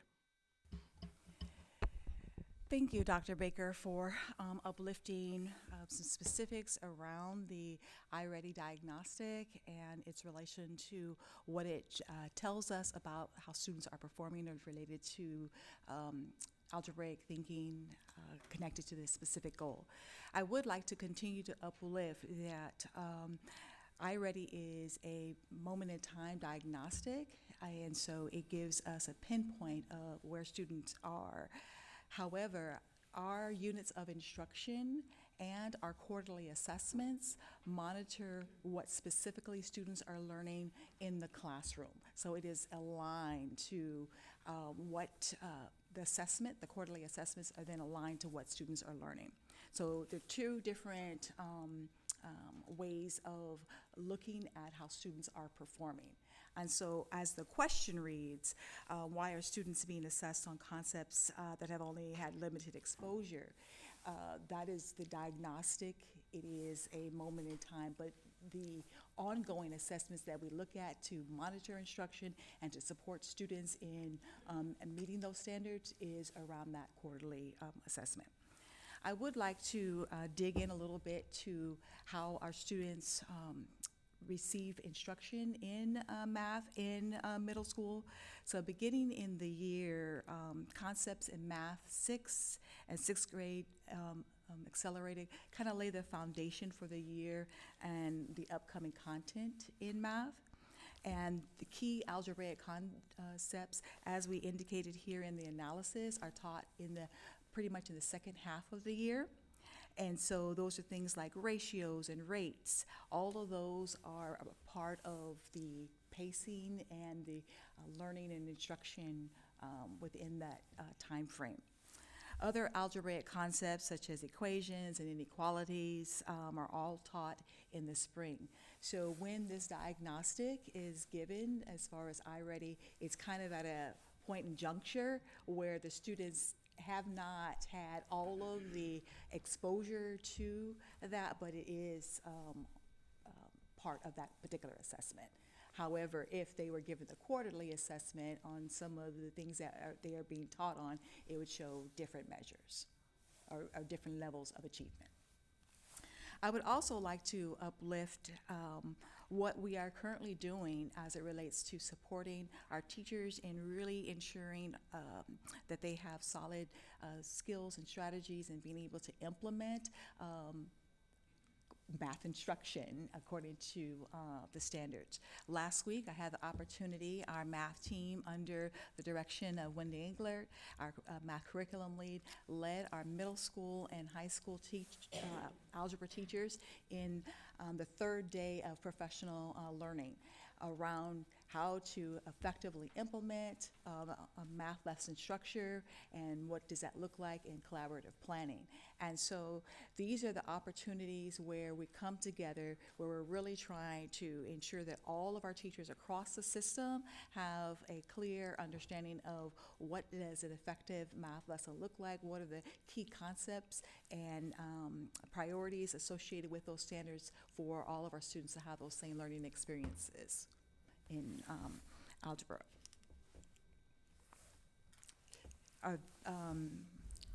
Did that answer the question? Thank you. Okay. Yeah, thank you. Also, for the public, the board member questions and responses are with the agenda item posted. So if you want to reference to what Dr. Myers-Miller just spoke to, that is also online with the agenda. And so there were a couple questions that Mr. Samuels is going to address. One about disaggregation of data and the work with schools around their analyses processes, and then about schools producing results and what we expect to see. Thank you. First, just a reminder that for all of our schools, we pretty much follow a similar process. When you look at the academic calendar at the very beginning of the year, every school is setting goals. Every school is aligning their goals with our board goals. And then as the year progresses, particularly around the quarter, schools are sitting down and they're looking at data, whether it's the common assessment data, whether it's grade data, et cetera. And a standard practice is to disaggregate the data. We present the data to our principals that way, and of course our principals in turn present that data to their staff that way. And then what tends to happen, there's always a question about, so now that we've looked at the data, what are we going to do next? And so our schools are in the habit of coming up with next steps. We're currently in what we call our collaborative data study season. For secondary schools, they have started this week because now all of our data is available. And so that is a structured protocol that every school, K-12 is implementing.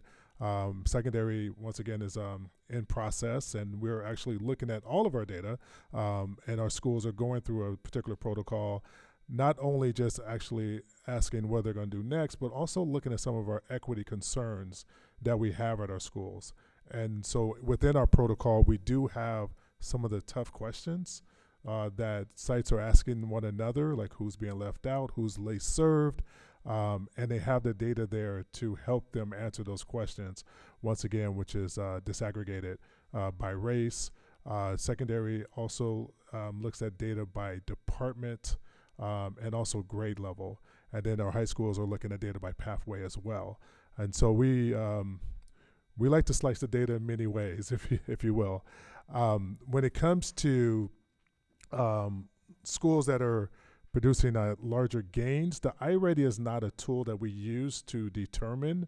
As was stated earlier, it's an adaptive diagnostic exam. But what we have been doing in collaboration with OCIPD is we've been looking for some bright spots within our math teachers out there. And our principals had an opportunity to see a few of those during one of our opportunities to go out to observe. We've actually, through collaboration with OCIPD, got a chance to, in lieu of a principal meeting, if you will, rather than sitting at the TRC, our principals were in a classroom similar to like we were today, but they were actually observing math instruction at a couple of sites, and were able to see exactly what's expected of math teachers, and then also had opportunity to debrief with our OCIPD team and our coaches, and then talk about what are the expectations for principals after seeing the expectations of our teachers. And so we're still learning our way into this. We are still looking for some more bright spots, and look for opportunities for not only having principals to see them, but also to work with OCIPD so that teachers can go out and visit as well. And so we're growing in that area, but we're using I would say multiple data points to determine that, rather than the iReady in isolation.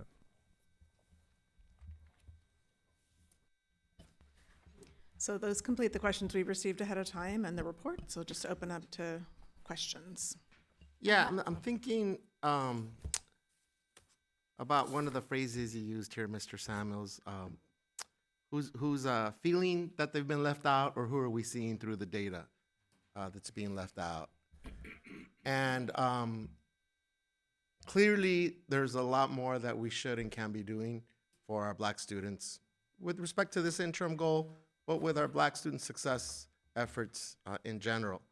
And the same could be said with our students with disabilities and with our migrant students and with our multilingual learners and with our socioeconomically disadvantaged students. Clearly the data, whether we're using LCAP data, our monitoring reports data, our board goals, broader data, we're not there yet. But there are some bright spots that you mentioned. So I do worry that when community hears us and sees, and we have our community check-ins on board goals and guardrails, that there may be a feeling that we're only prioritizing, in this case, Black students, or that we're only prioritizing Black students in this grade level, or that we're only prioritizing students that are 2 or more grades behind in the 3rd grade. I do worry that there may be a sentiment, and we're starting to hear inklings of that in public comment and folks that reach out to us like, why are you only focusing on those students? Why aren't you focusing on whatever that community or subgroup?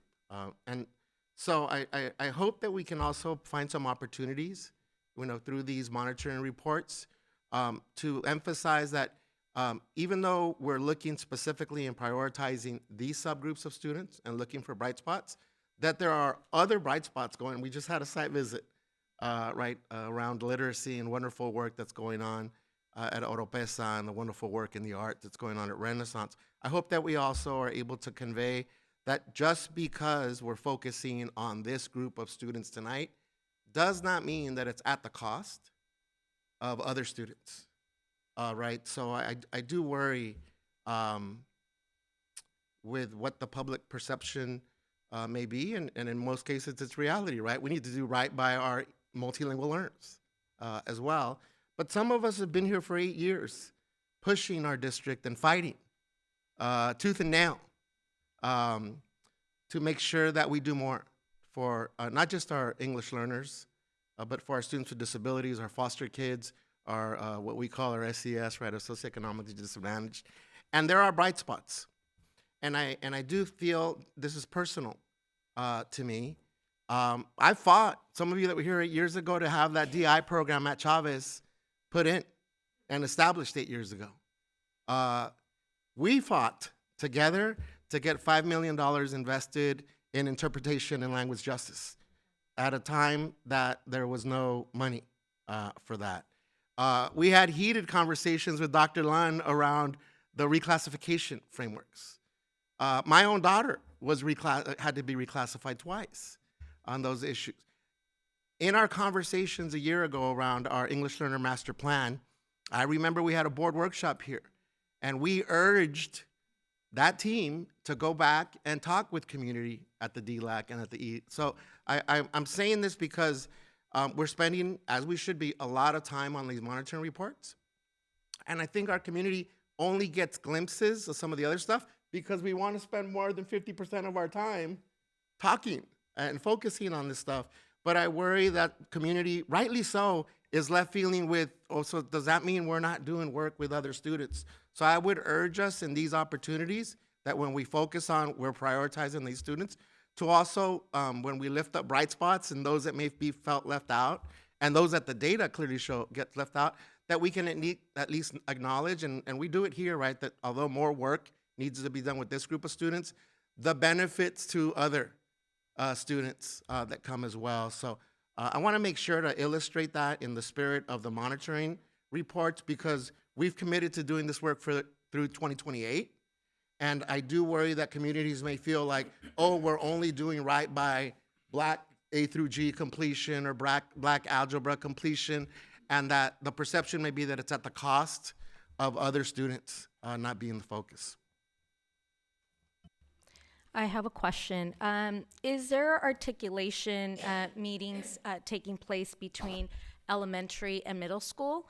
Because our Black African American students are significantly trailing behind our other students, and we know that in order for them to be successful in algebra, they need to have those foundations that take place in math at the elementary level. So I'm just wondering if there's any articulation meetings between math middle school teachers with math elementary school teachers.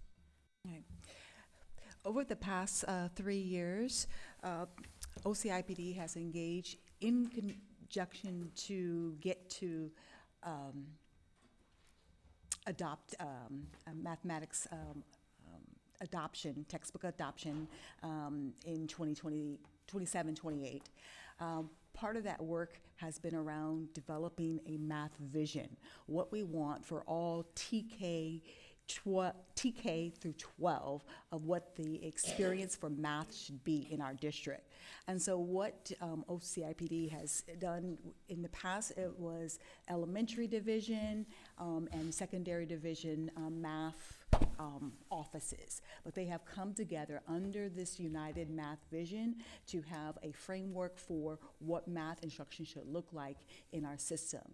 And within that system, there's specific daily learning structures that are a part of that. And so the articulation is that it is a expected framework and a vertical alignment of what that experience should be. So to your specific question of what does alignment and vertical look like, it is through the structure of the daily learning experience.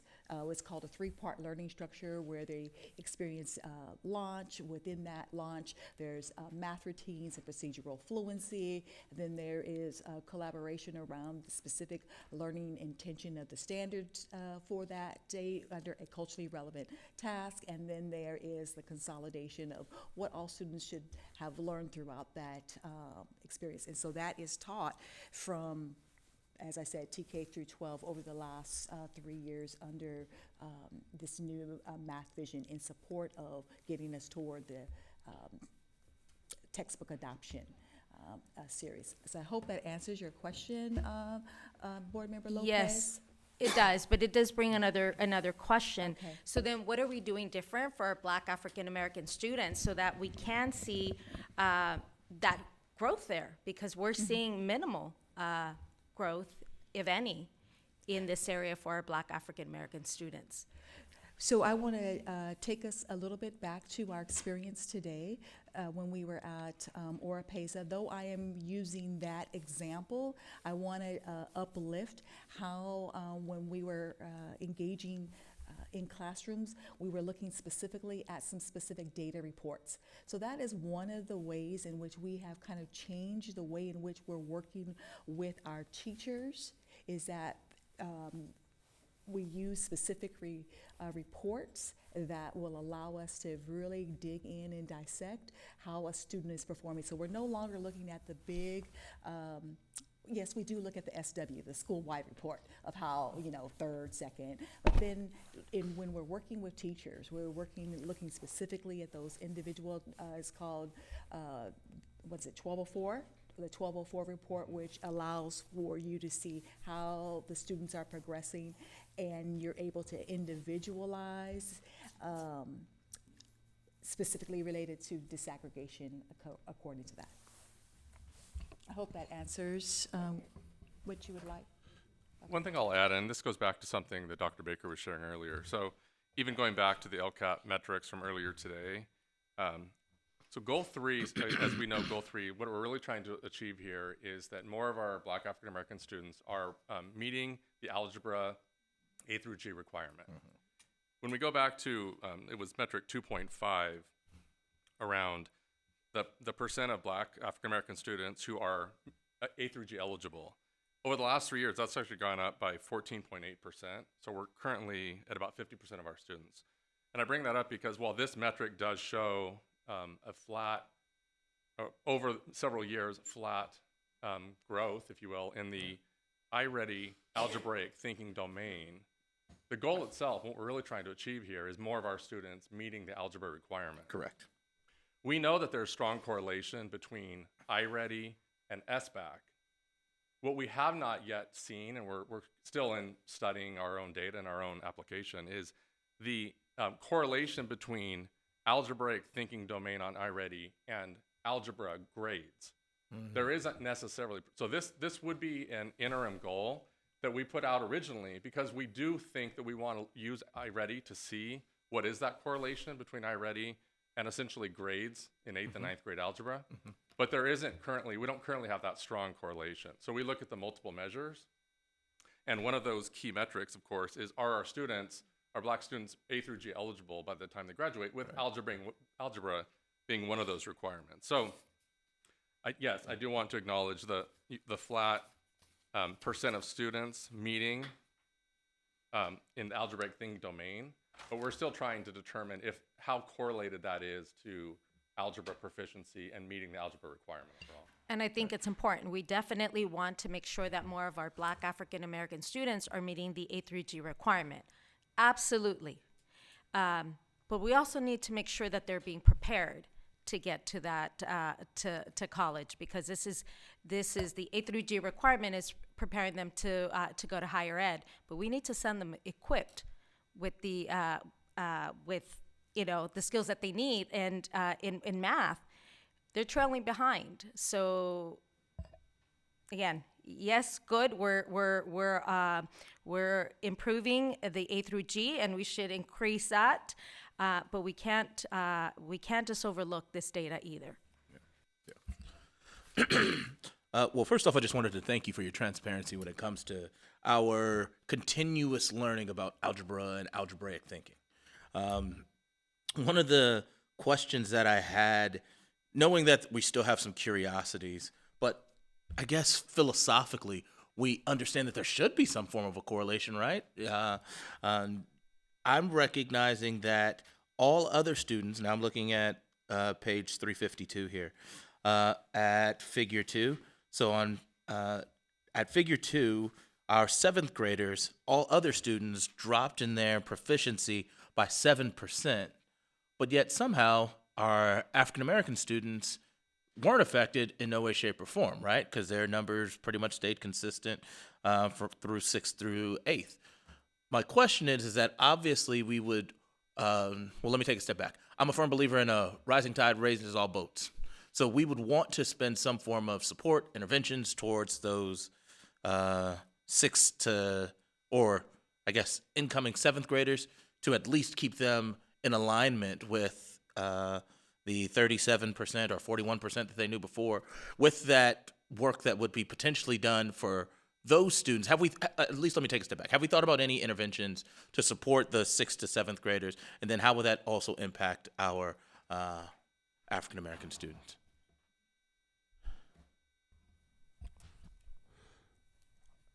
Quick answer, yes.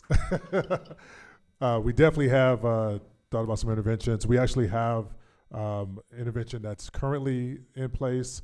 However, we are thinking about some new interventions that we're hoping to explore, I should say. I can't say that we're ready to unveil them yet, but we do have some thoughts, and we're going through the process of exploring whether or not these are some viable opportunities that we can utilize, and try to tap into some creative funding sources and maybe some creative scheduling opportunities. But we just have to make sure we can get some approvals and, make sure we're aligning with some of the rules, if you will, as it relates to some of the funding sources we're trying to tap into to make that happen. Yeah.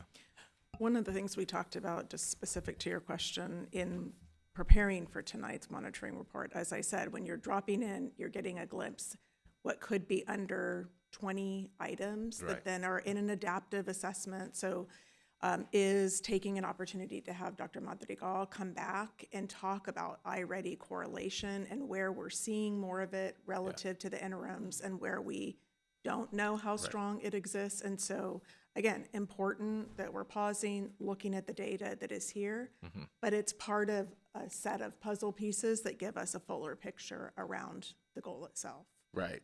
And so, once again, I know that as we had decided on board goals as a unit, but the interim goals are yours, right? And so, all things considered, looking at these interim goals and making sure that we have interim goals that have direct correlation, I think, are going to be important for us moving forward. So anyway, all things considered, once again, I appreciate your transparency and as we evolve Brian, in you this can process. jump in. So just to that point, we do have more interim goals than are required.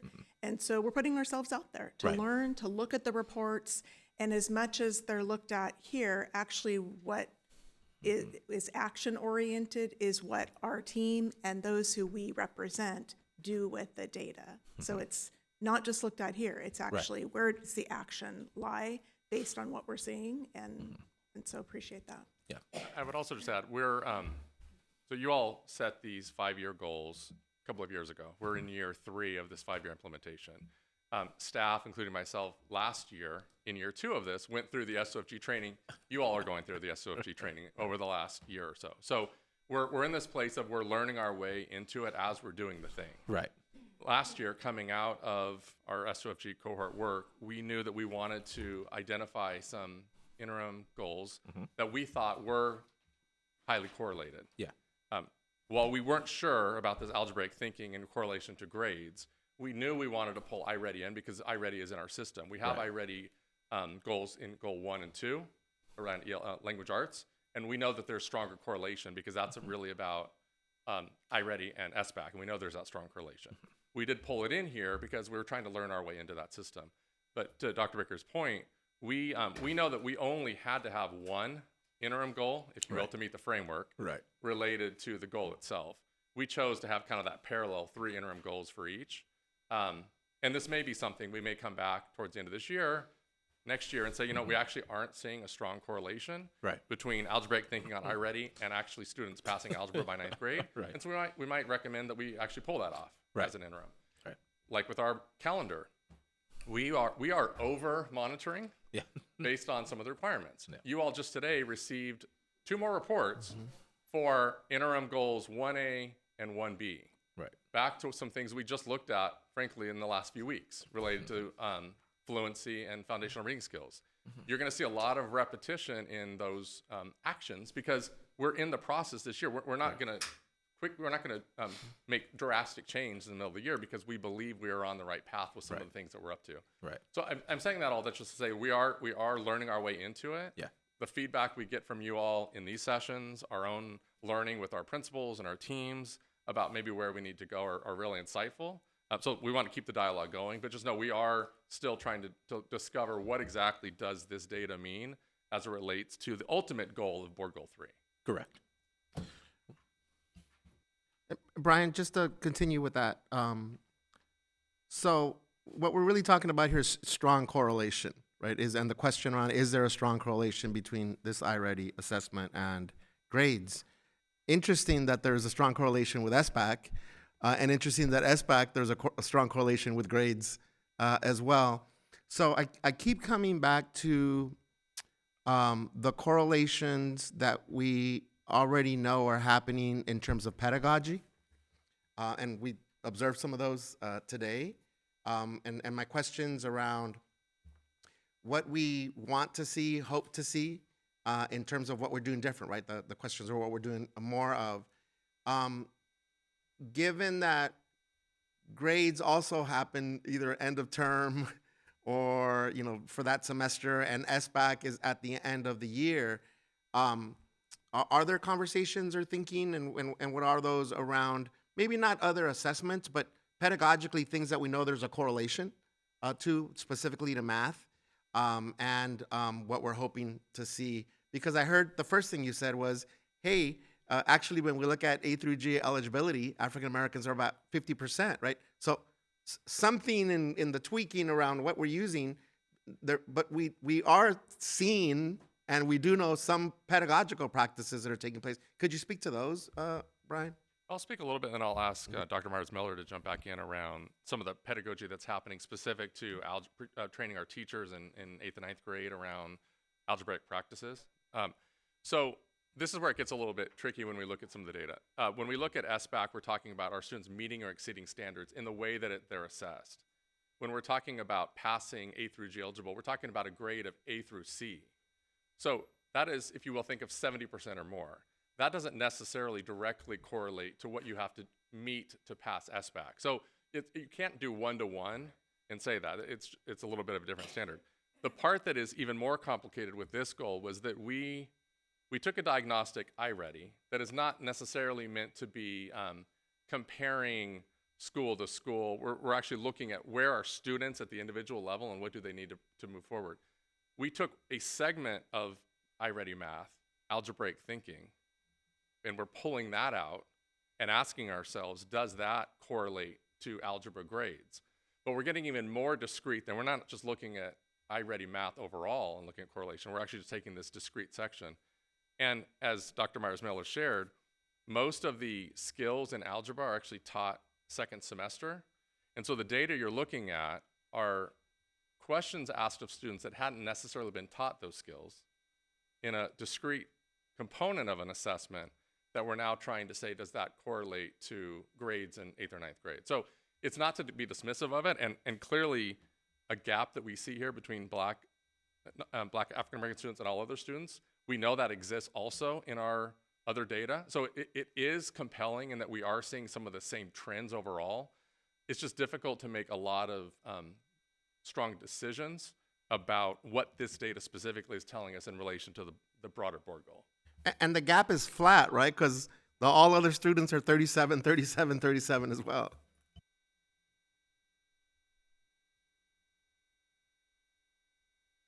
Did we answer that? Okay. I have a question about the figure 2. So for the students on or above grade level in grade 6, it's 41%, and then it drops off for grade 7, doesn't improve much in grade 8. Do we have any idea what's contributing to that? And I apologize for not submitting that particular question in advance. I did, however, submit a couple of other questions. I just wanted to make that clear.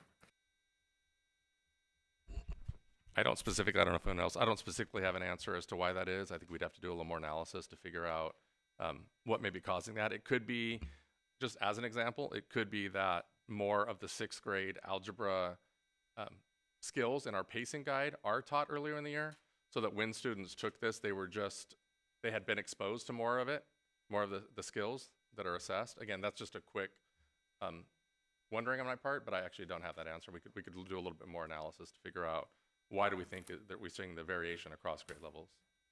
Yeah, and would there be a possibility of changing the either the pacing or the timing of the assessment to align better with the skills that are being taught? So the district assessments, which are actually, will be back in May to report on them, the district assessments assess the standards that are taught when they're taught. And that gives us another perspective relative to this goal. And actually, our district assessments, credit to both the research and Office of Curriculum Instruction and Professional Development team, are highly correlated to SBAC. So we have another way of looking at our students' progress towards meeting this goal through the district assessments, and they are aligned to the teaching. You know, I have a lot of respect for the fact that as a staff, as a team, you're able to be agile and take a look at things as we've taken a deeper dive into it and saying, maybe this interim goal doesn't serve the purpose, and so maybe we either look at something else, or because we're already overachievers and we don't need 3 interim goals for each goal, maybe we look at, not having this as an interim goal. And I appreciate and respect that, because that shows learning, and that's what we want, that's what we expect of our students, is to learn through doing. And I see that happening with the adults in the room. And as we know, because we've been through the SOFG training, student behaviors don't change until adults do something to that effect. It's late, but Student outcome. student outcomes. That's the whole thing. SOFG, student outcomes. Okay. I'm always reminded, AJ Grapehill, Greg Klein have Yeah. always said 1 to 3 goals, no more than 5. We Yeah. chose 4 board goals. Interim goals, 1 to 3, no more than 5. We went with 3. So we could have gone fewer, and that may be, in some cases, this may be one where actually 2 interim goals are highly correlated and might be better aligned to what we're trying to achieve. So that's just part of our continued learning. Yeah, yeah. And I'm just acknowledging we're on this learning journey. So I appreciate that. Do we have any other questions or, okay. So, Member Miller, are you the one keeping track of the effectiveness of our monitoring? That is my role. Okay, so towards that end, I'm going to ask how many board members submitted questions in advance of tonight's meeting? We had questions from 2 board members. 2, okay, well. Then we have work to do going forward, and so I'll take this opportunity to remind my colleagues that we have another monitoring report for our March 4th meeting. We have those materials, if we can take care of that. This is an action item to accept the monitoring report or not, Yes. so. Yes. Move to approve monitoring report for interim goal 3A. Second. Any discussion? Just really quickly, in regards to my role, it's really about the efficiency of our questions as well, just to confirm. Right. Making sure that we're asking questions that are both strategic and in support of the goal, while also maybe appeasing some of our curiosities. But I want to make sure that our questions and statements stay in alignment and are firm and direct as well. Right. Any further discussion? All in favor? Aye. Aye. Any opposed? Any abstentions? Our student board member? Aye. So that passes 5-0 with a preferential vote from our student board member. And I think it's best if we take a break at this time. So if we can reconvene at 7:30, according to that clock, that gives us approximately 8 minutes. So stand up, stretch, and we'll reconvene at 7:30. Thank you. Okay, it's 7:30. I actually had an opportunity to use the gavel, so I'm very happy about that. But it is time to reconvene and get this meeting back on track after our break. So we are now at item 16.2, Student Outcome Focused Governance Implementation Timeline. And we will have a brief update. Dr. Benitez, I think you may want to mention the upcoming community check-in. Yes, so I am looking forward to convening the community check-in on board goals and guardrails for my area with support from President Craighead on March 10th at First Congregation Church right in downtown, corner of Cedar and 3rd. Flyers are made in multiple languages, so we will start posting, sending out. I'll be doing visits to the schools in my area, asking community partners to share so that we can make sure to get as many community members to that March 10th convening. And again, it's our community check-in, our 3rd community check-in on board goals and guardrails, 6 p.m., First Congregation Church, and it's actually not in the church, it's in the community space there, but it's right on the corner of 3rd and Cedar in downtown. Details will be on the flyer that we will begin sharing widely. Thank you. Thank you for that update. Next on the agenda. Can I provide a quick update on the Yes. The May community engagement meeting.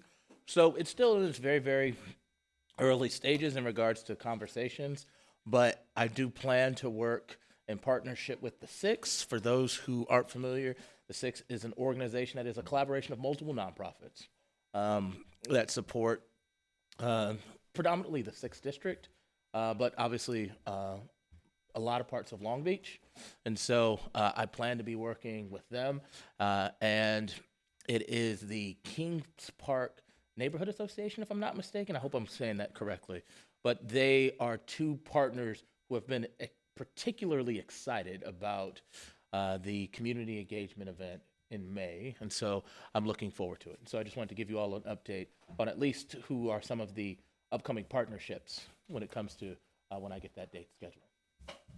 Thank you. Something else to look forward to. I like that. And next on our agenda, we have item 16.3. This morning, the board and staff had the pleasure of visiting Oropeza, and we were focused on observing literacy in action, I'm going to say, because it was just wonderful. We went into a kindergarten class, first grade, second grade.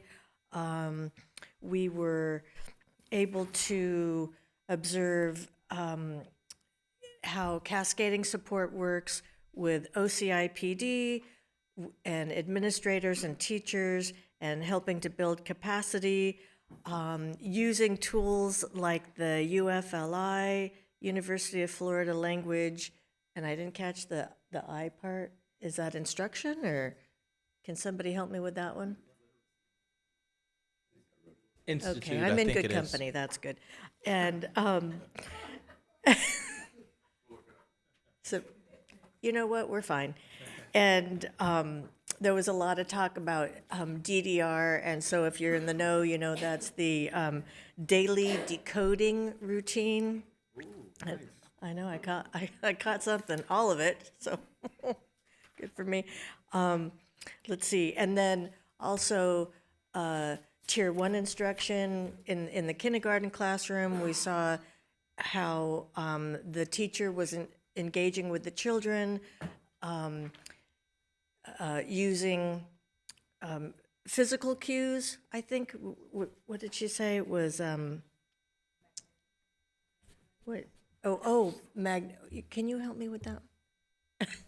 Magnetic letters to make with words. the magnetic letters, but she was doing something else with the fist on her palm. I forgot what she was saying. Yeah, With the letters. Syllabication. And that was wonderful. The children were so engaged, and she had them do things like use their finger for, to signal a blinking light if they either had a question or had the answer. But she had them all engaged in very fun ways. And then we also got to see what Tier 2 teaching looks like in a classroom. And, we talk about these things that are in the monitoring reports and everything else, but it's another thing altogether to see it in person, to see it in action, and to walk into a classroom. And there, I don't know, there were, 15, 18 of us, something like that. It was a large number of adults walking into a classroom that's already full of kids.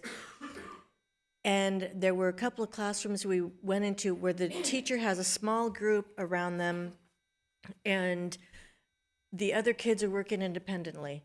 The other kids are either doing their own, reading and writing, or they're working in pairs. And I was surprised, but they were not fazed one bit by having a truckload of adults, saunter through their classroom. And they were still focused on what they were doing. And we saw, so much learning going on. And then we walked over to Renaissance, because those campuses are very close geographically. They couldn't be closer, really. And it's literally across the street. So we walked over to Renaissance for an update on Prop 28, which is VAPA, Visual and Performing Arts, and we toured the school and were able to observe dance class, choir, and see the campus. I'm sorry, did I miss one? Oh, film, yeah. Oh my goodness, film. And in our group, we did the tours in different groups, and in our group, we were asking questions of the students in this film class, and there was one student, very soft-spoken. As soon as he started talking about film and what he's working on, he perked up. At first, when he was speaking, I thought, oh, I'm going to have to try real hard to hear what he's saying. And then he perked up with such passion, you know, once he got going, it was something else. Anyhow, it's wonderful to see how in our school district, we had such a strong foundation in the arts that with Prop 28, we were able to supplement in a way that maybe other districts haven't been able to do yet. And we've been so fortunate to hang on to the arts no matter what. I remember even through the Great Recession, we kept music, which was something that not every school district was able to do. It was pared down. It was really pared down, but we hung on. And then as soon as we were able to invest in music, we did. And so now with Prop 28, we're able to invest heavily so that every student across the district benefits from the arts, the visual and performing arts. And really, what better environment than Renaissance High School? It's a small thematic high school that you would think, because it focuses on the arts, that they wouldn't be academically inclined, but you would be wrong, because academically, their success really outside of our STEM schools, right up there with our STEM schools, which I think is really saying something. And it's evidence of how important a school campus is, well, a school culture is, a school campus is for valuing the students for who they are, not making anybody fit into a box that they don't need to be in. And the way that the students feel accepted, valued, the way they belong, the way they are creative, that the environment at Renaissance is unique, not just to our district, I think, but unique really across the state. I can't say enough about our Renaissance High School. Yes. So ditto, echo everything you said, President Craighead. So just quick takeaways for me. Going back to the bright spots, Mr. Samuels.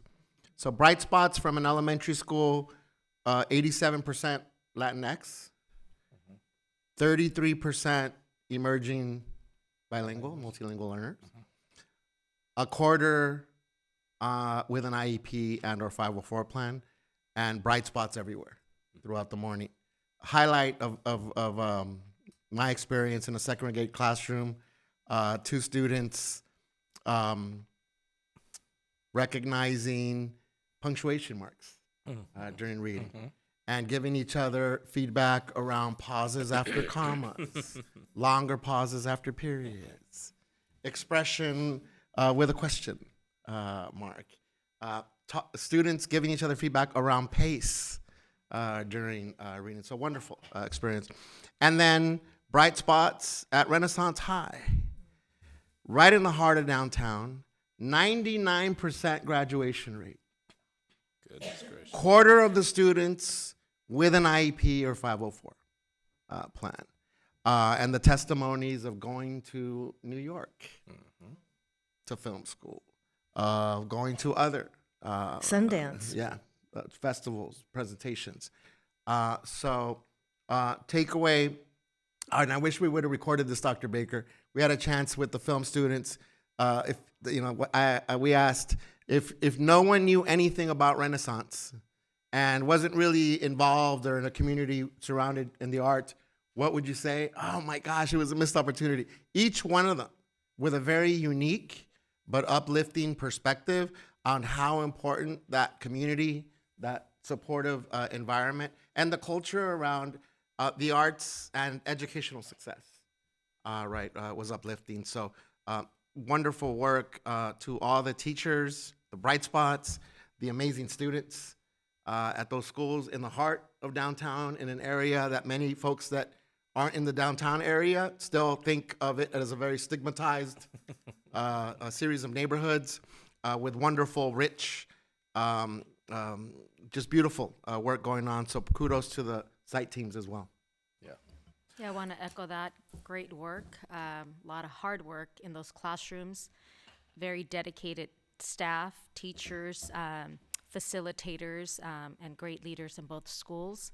And I think I think it just reinforces, for me, to this morning, the need of keeping those talented teachers and facilitators and leaders in the schools. They're doing great work. So yeah, kudos to those staffs in both of the schools. So one of the things that I wanted to highlight was, funny enough, my comments from 2 weeks ago. So 2 weeks ago, I had questions about the lack of specificity and detail around our early learning board goals. And so as I sat here and I looked at David Zaid and Mr. Moskovitz, and they said, just wait until next board meeting. Well, you get an opportunity to see it firsthand, and they couldn't have been more correct, as the topics that are obviously a part of our board packets, they can give you certain levels of detail. Most of the time, they're from the 50,000-foot perspective for us. And from our seats, sometimes it's hard to digest. But getting to see it firsthand, getting to see what we were talking about from a everyday perspective of how our teachers are breaking apart Scarborough's rope, right? And using DDR and teaching kids the importance of phonics and word timing in regards to understanding to take a break when you see a comma in a sentence, and all of these sentence structures components coming to fruition in that classroom, and we're seeing it firsthand, and hearing how the teams who are reading interventionalists are working with the teachers to support those efforts really, really were valuable for me, and it came to fruition in regards to my wanderings of the work that was occurring. And so I just wanted to make sure that I'm keeping that same energy and giving you your kudos, as I really, really appreciate today and the information learned at Oropeza. And then when it comes to Renaissance, I'm going to tease my friend a little bit. He's always showing off his fancy school in his district. He loves Renaissance, obviously. And for good reason. I mean, they just do so much great work, from the fantastic, I'll probably talk about it a little bit later, but the fantastic Black History event that they hosted just a few days ago, to all of the beautiful artwork that they have across the campus, to them uplifting all of the different cultures represented on the campus, and then to hear how some of those resources from a budget standpoint are allocated to make sure that they support those efforts, from what used to be called Powwow, now it's Long Beach Walls, and the dedication, and then talking about the Prop 28 support to their campus and how that's funded. It was, once again, just a really good opportunity for us to be informed on the ground level how some of our decisions from this 50,000-foot perspective come to fruition. And so we just wanted to give big kudos to both campuses, as I was very, very happy to see all of the great work that we had today, that we saw today. So I won't repeat anything that other people have said because they did such a good job of doing it, but what I was reminded of there was a visit to CAMS at one point, and the feeling on campus of kids wanting to learn and do things, and that was fabulous. But even more important, my visits regularly to SADO, where they do this Project Lead the Way program, and the kids are taking their breaks and going back to class to work on things, and it's just the learning is so is such an important thing, and that's in contrast to I won't say which comprehensive high school, but going into an area of Long Beach, not far from someone on the east side, and about 3 o'clock in the afternoon, and seeing 300 kids in the street, kind of walking down the street and doing what they wanted to do. And I thought, they're not as engaged, and they're not engaged in learning. And I certainly saw the engagement in learning today at both Renaissance and at Oropeza. Well, thank you, everyone. I think it was a great success. And so thank you to all staff that made that possible. And it sure did take a lot of staff to make that possible. Okay, next on the agenda, we have item 16.4, approval of revisions to board policy 6146.1, high school graduation requirements. This is an item that we had for review last meeting, so we're just gonna go ahead and take a vote on that. Move for approval. Second. Any discussion? Or, May I interrupt? Yes. Board Member Nwala needed to leave, but she had a question, and our staff is prepared to share some insight related to our question. Dr. Twal, if I don't read it correctly, I'm reading your handwriting. He transcribed for Board Member Nwala. She says, pertaining to our new math graduation requirements, I have heard some concerns from peers at smaller high schools. The concern being that, given the already present constraints for senior electives, there may be a lack of more rigorous math classes and would consequently make them seem less competitive to universities and colleges. And so she wanted to gather some insight on that question.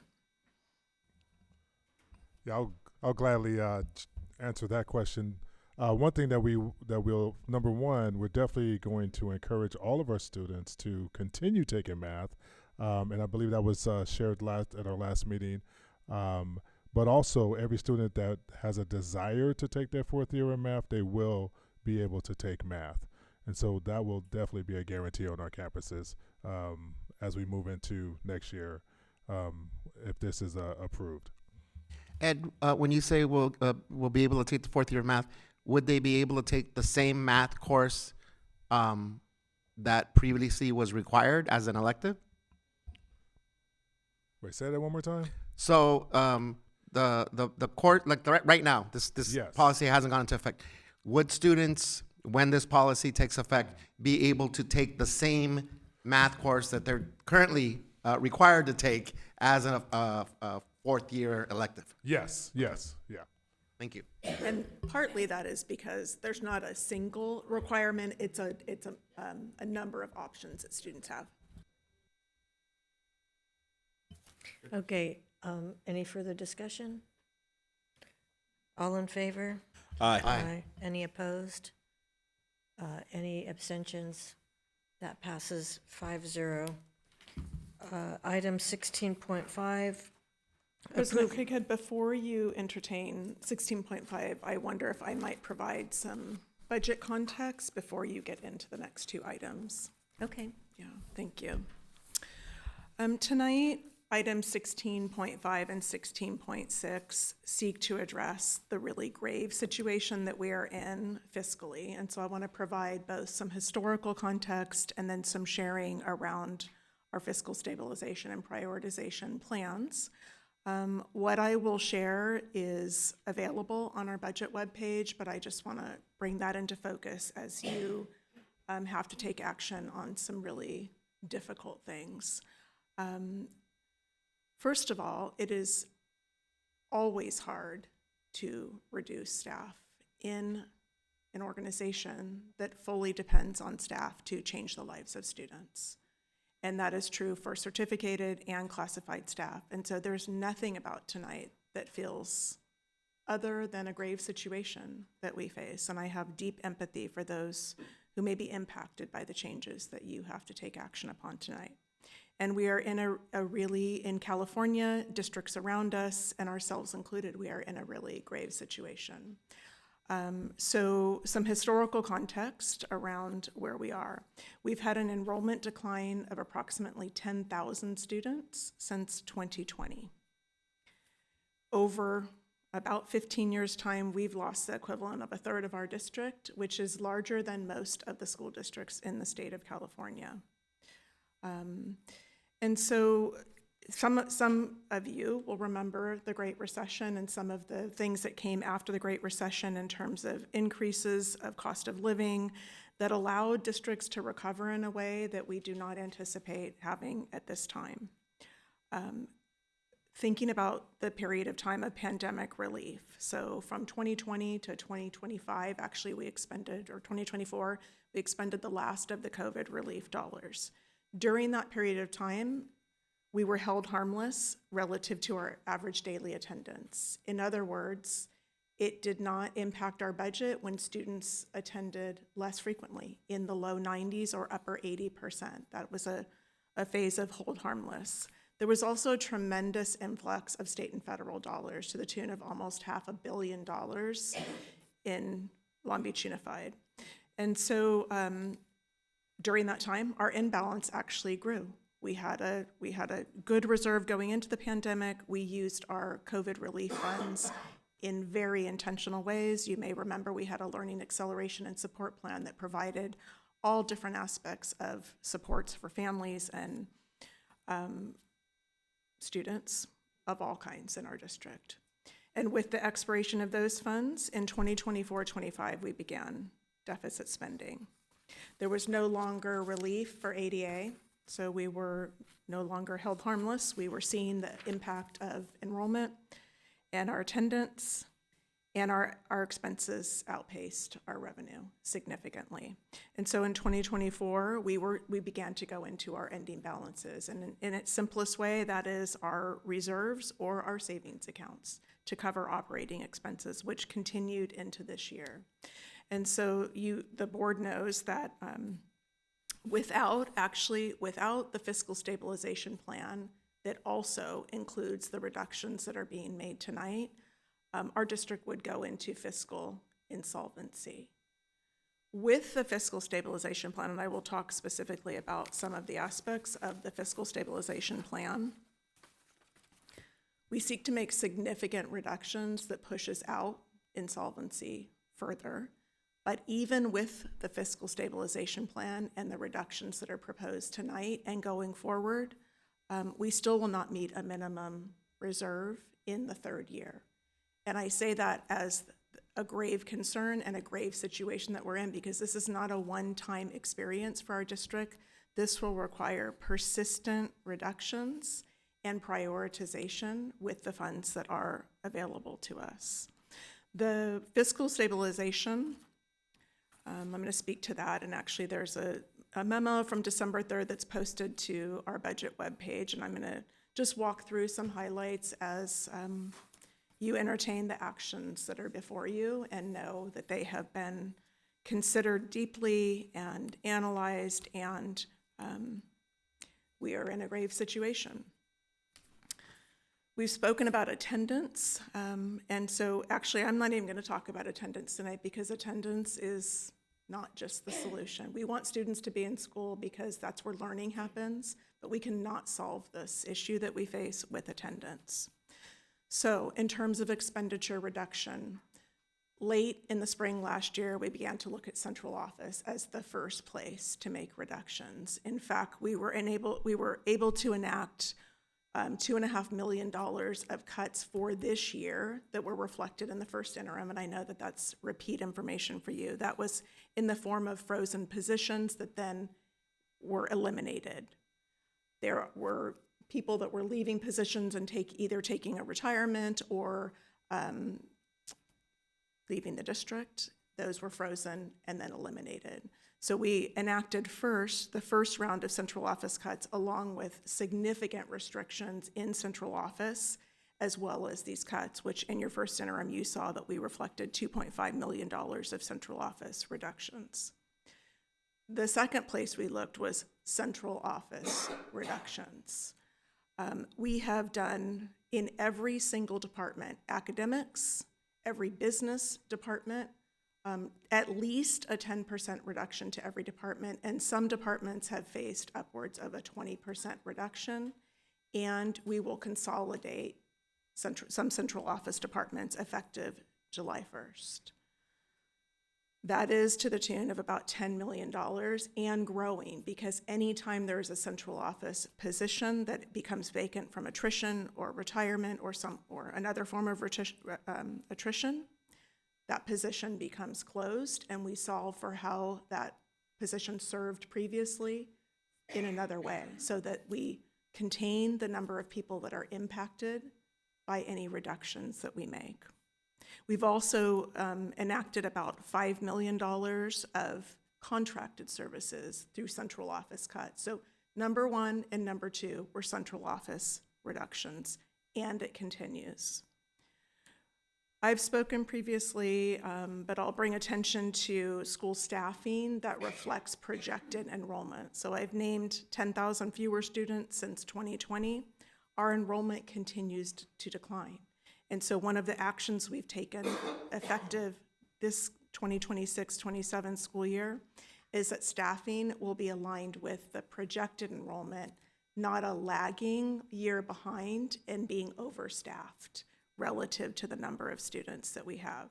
That takes into consideration administrative staffing, support staffing, office staffing, all of it reduced to match up to the number of students that we have. And our staffing standards are actually available on the district website as well. We anticipate $13 million due to that enrollment decline in the staff that surrounds students at schools. An additional $10 million of what has been included in the financial projections. We've made significant moves in how we use our restricted funds. One of those was to maintain closest to board goals and classroom supports for teachers and students. An example being maintaining $12 million in literacy coach positions for Title I schools, so that what we saw today in the field actually will continue to support teachers and students directly in service in their classrooms. We've looked at other programs and staffing reductions, and we prioritized Title I schools that advance the excellence and work that advances what's in the excellence and equity policy, groups of students like English learners, our Black students, our students with disabilities that have been farthest from our system being able to meet their needs as priority. So while there are $9 million of reduced services, the priority has been on our Title I schools and maintaining as much as we can with the resources that remain. Another aspect of prioritization and our fiscal stabilization plan is the closure of schools. So 2 years in a row, you've had to act on an item, a recommendation to close a school. This year, we'll close one school and generate potential savings of about $700,000. That isn't the end of entertaining school closure or consolidations. This has been made public. Our staff will be back to make recommendations on schools that are very low in terms of their use of their facility, use of their school facility, along with the ability to have an academic program that supports students in that school facility, and that will come later this spring. So in total, these represent about $47.5 million in savings, which is $30.5 million to the general fund, and that compounds over time. So when we reduce now, the compounded impact of that is about $76 million. And still, it's not enough to meet the minimum reserve in 2028-29. And I say that back to the grave nature of where we are. A couple last things that I'll just highlight, and then I'll turn it over to you for the decisions that you have to make as our board. We also have seen significant, actually fourfold increase in the number of students needing support through one-on-one aid. Our students with disabilities, our students that are struggling. And that comes also at a cost of about $60 million this year and expected to increase. And so we hold all of that in the tension that is now, including what you saw today, a fully funded Visual and Performing Arts Prop 28 program, fully funded Expanded Learning Opportunities program, a bond measure that you heard about tonight that pays for renovation and rebuilding of our schools. And we, as a governance team, as a board, as staff, have to hold all of that at the same time. So I really wanted to address both historical and what is true for all of us, and not let this moment pass as if it's just a vote on something that doesn't change lives, because it does change lives.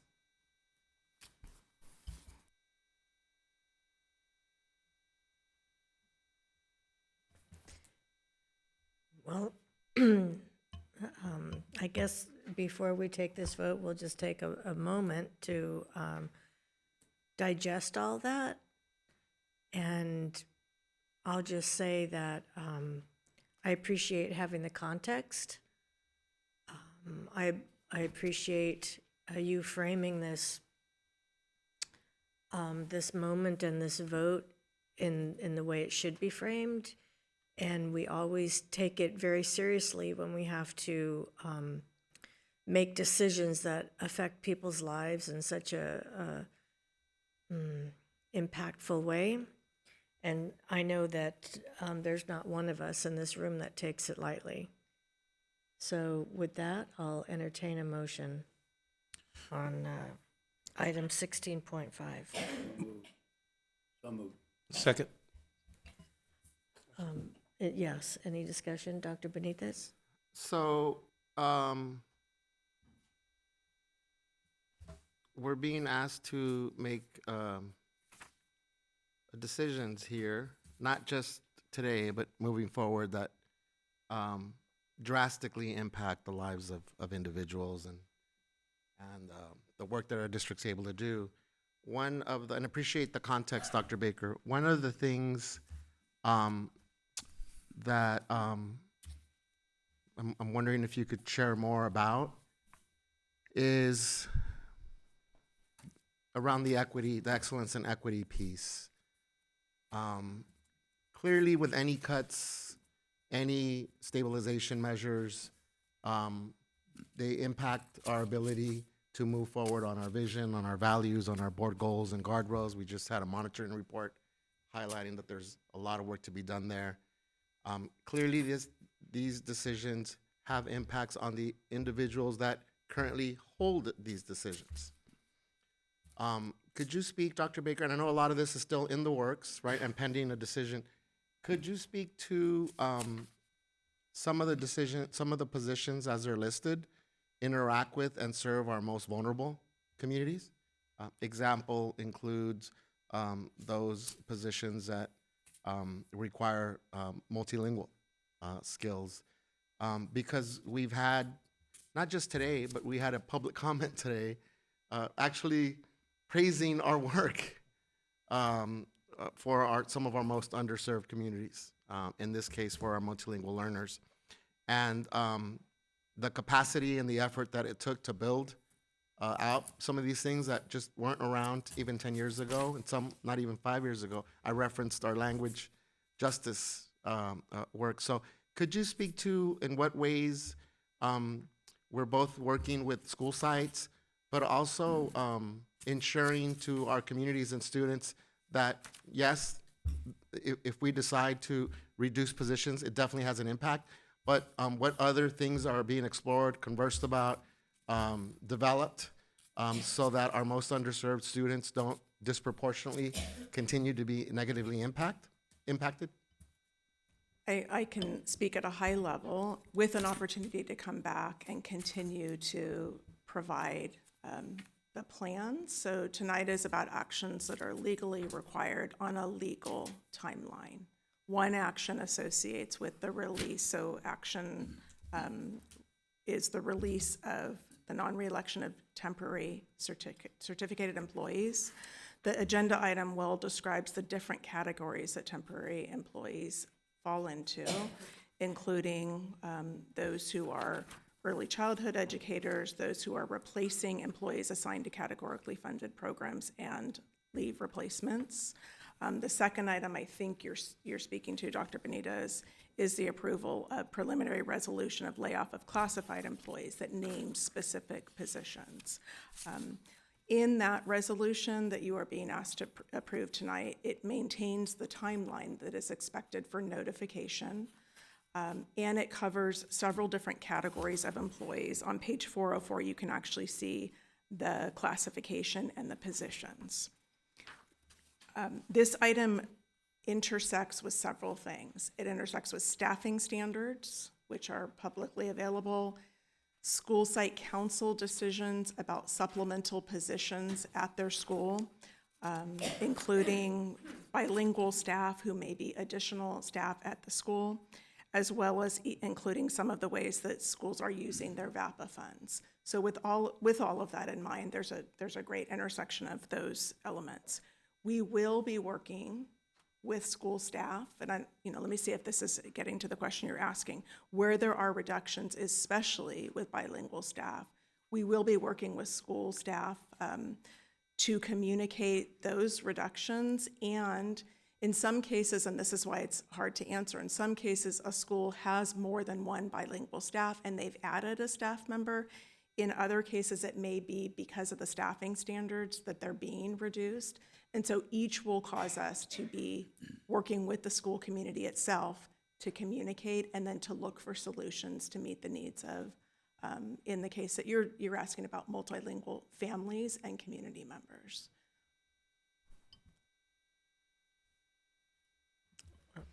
Member Lopez? I just want to say that my vote tonight will reflect my belief that some of these positions might have been kept had we not had that $42 million technology contract not been approved. And I believe firmly that different fiscal priorities could have led to different outcomes for some of these employees. Member Otto, do you have a question or? Yeah, what I wanted to do is to clarify, I moved to approve, but what I moved to approve was resolution number Yes. 021826-C, the non-reelection of temporary certified employees. Yes. And I'm doing that. I mean, I'm making that motion. Was there a second? Okay. I'm doing that because in the last 6 months or so, we have adopted a comprehensive fiscal stabilization effort in an effort to respond to a persistent structural budget deficit driven by declining enrollments, rising costs, inflationary pressures, and constrained ongoing revenues. I do it sadly, reluctantly, but necessarily, and that's why I made the motion. Thank you. Then I believe we're ready to take a vote. I think I'll have our board secretary take a vote. Member Lopez? No. Member Otto? Aye. President Craighead? Aye. Member Benitez? Aye. Vice President Miller? Aye. That is 4-0. I'm sorry. That is 4 yeses, 1 no. Motion passes. Thank you. Next on the agenda, we have item 16.6, approval of resolution number 021826-D, preliminary resolution layoff of classified employees for lack of work and/or lack of funds. Move for approval. Second. Any further discussion? Nope, my vote will reflect that these positions are essential at school sites, and I think that cuts could have been made elsewhere. And just for the record, to clarify the difference between 16.5 and 16.6, and I think this was what Mr. Otto was alluding to, we're voting on 16.6. The 16.5 vote was for our staff on special contracts? Correct, yeah. Thank you for making that distinction. The staff on special contract, those were temporary contracts. And, and that's a good distinction to make. So I will ask our board secretary to take a roll call vote on that one as well. Member Lopez. No. Member Otto. Aye. President Craighead. Aye. Member Benitez. Aye. And Vice President Miller. Aye. That is 4 yeses, 1 no. Motion passes. Thank you. Next on the agenda, we have item 16.7, Resolution 021826-E, authorizing bond issuance and sale. Move approval. We do. Second. Do we have any discussion, any questions? This refers to the issuance of bonds and the sale thereof. Yes. Standard Yes. operating procedure, right, Ms. Takahashi? Yes, this is a new issuance of bonds in support of our facilities program. Thank you. All in favor? I'm sorry, Ms. Craighead, we need a roll call vote on this. Oh, I'm sorry, what? We need a roll call vote on this. We need a item. roll call vote on this one. Then I will have our board secretary take a roll call vote on this one. Member Lopez. Aye. Member Otto. Aye. President Craighead. Aye. Member Benitez. Aye. Vice President Miller. Aye. That's 4-0. I'm sorry, 5-0. Motion passes. Thank you. And agenda item 16.8, Resolution 021826-F, authorizing refunding bonds. Move for approval. Second. Any discussion? We'll have a roll call vote on this one as well. Member Lopez. Aye. Member Otto. Aye. President Craighead. Aye. Member Benitez. Aye. Vice President Miller. Aye. 5-0. Motion passes. Thank you. And next on the agenda, we have item 16.9, Superintendent of Schools search process. So there are a couple of things I want to report on. Number one, that this is going to be showing up on our agendas as a standing item while we go through the process of searching for a new superintendent. And then the second thing I wanted to report on was that there's a landing page on the website so you can see our progress with any updates. So that brings us to report of board members. Do we want to provide any more information on the?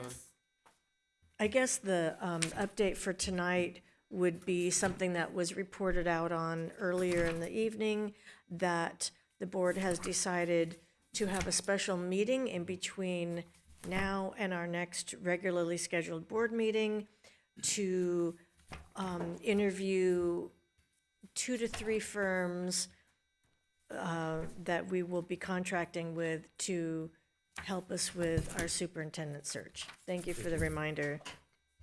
Just quickly, could this agenda item in the future be prioritized to the top of the agenda? Just because I think it's a super important, and I think that's when we have people here and probably those folks at home listening to the meeting are probably, on, if they're gonna jump on to view a meeting earlier on than at the end. So just a recommendation, hopefully that we can push this in the future, this item up to the top of the agenda. all due respect, you can make that decision when we start the meeting. When we approve the agenda, you can request that, and we can do that. Will do. Okay, so I believe we're at report of board members. Member Miller.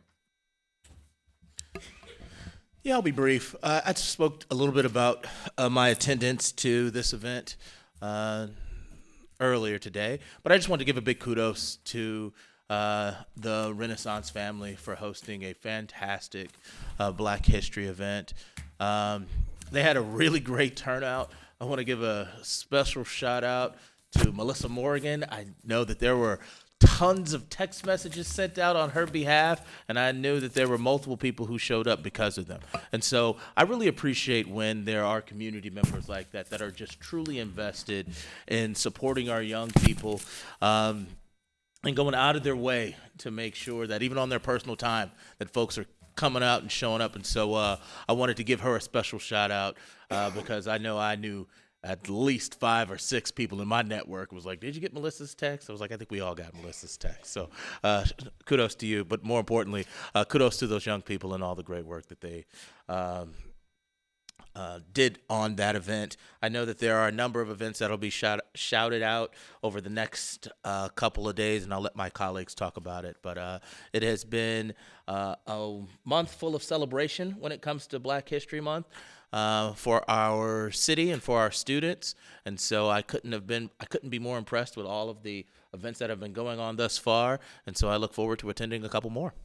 That's the end of my report. Thank you. Dr. Benitez. Yeah, I'll just add that Taste of Soul event had also 3 walkthrough features, one on the Harlem Renaissance, one on Mardi Gras, and then I don't know what it's called, but it was like a West Coast sort of historical vibe from a kind of historical lens of lifting up all the things that you mentioned, Mr. Miller. What stood out to me, in addition to the wonderful performances and the tabling that we had there and the delicious food, was that there were several alum that came back to Renaissance to perform, again, speaking to that community and culture. So big kudos to Melissa Morgan and all of the community members and staff and community partners and students and caregivers that made that a beautiful Friday evening where also Dr. Baker was recognized for all of her work around excellence and equity. I'll just remind folks that either missed it or hadn't tuned in yet. So my community check-in with President Craighead, March 10th, 6 p.m. It's a Tuesday at First Congregation Church in downtown Long Beach. Details to follow in a flyer with an announcement of our community check-in on board goals and guardrails. Thank you. Member Otto.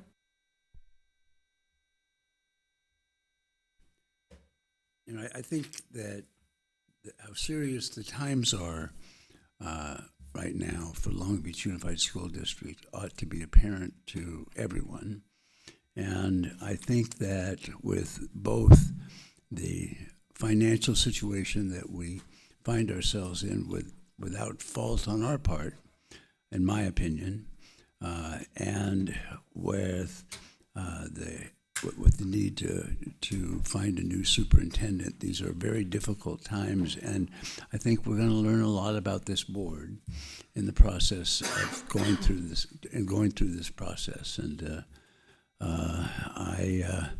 I have said many times at these meetings that I believe that the Long Beach Unified School District is the glue that holds Long Beach together, but it only does so when it works together. And I am hoping and looking forward to the efforts on the part of this board to do what it takes to put us in a good position. That's all. Thank you. Member Lopez. Yeah, and this message is for our students. Students, as we celebrate Black History Month, we honor the stories, the struggles, and triumphs of Black individuals whose contributions have shaped history and continue to inspire the future. This month is a reminder that history is just not in the past. It is alive in our actions today. Dr. Martin Luther King Jr. once said, "The time is always right to do what is right." Let this guide us to stand up for justice and equality in our communities.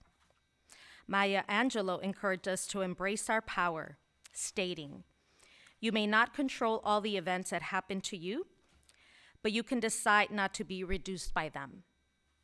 Each of you has the strength to rise above challenges and make a difference." And as Barack Obama reminds us, change will not come if we wait for some other person or some other time. We are the ones we've been waiting for. We are the change that we seek. You are the authors of your own story, students, capable of shaping a more just and inclusive world. Black History Month is a call to action, to learn, to listen, and to carry forward a legacy of courage and hope. So students, celebrate, reflect, and remember. Choose to do what is right. Stand for what is just, and be brave enough to lead with courage. Thank you.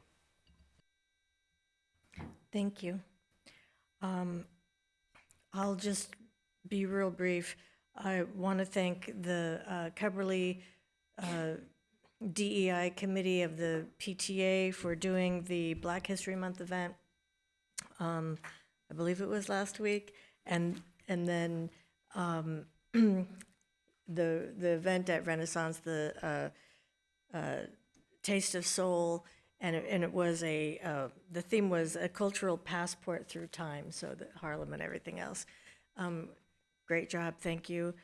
I'll turn it over to our superintendent. Yeah, thank you. I don't have a long report tonight, but two things that I just would like to amplify. The first is an opportunity tomorrow at 5 o'clock for families and community supporters that want to stay informed, stay protected, and know their rights, along with a number of partners, including the Los Angeles County Office of Education.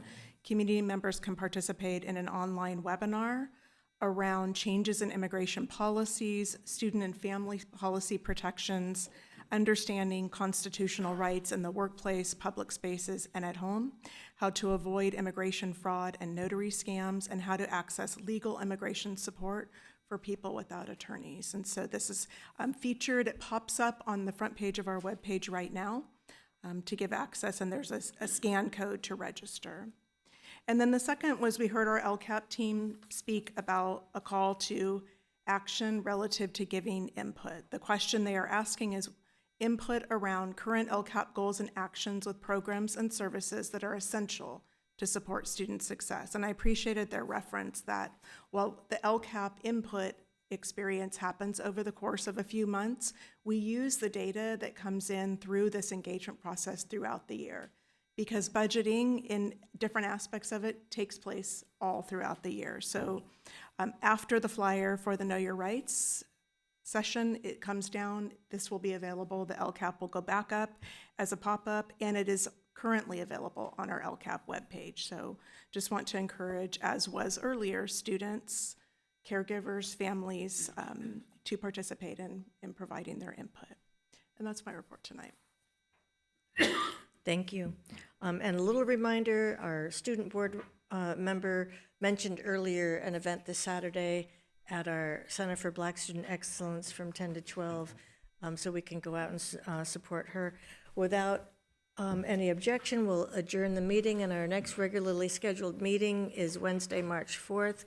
Thank you, everyone, and good night.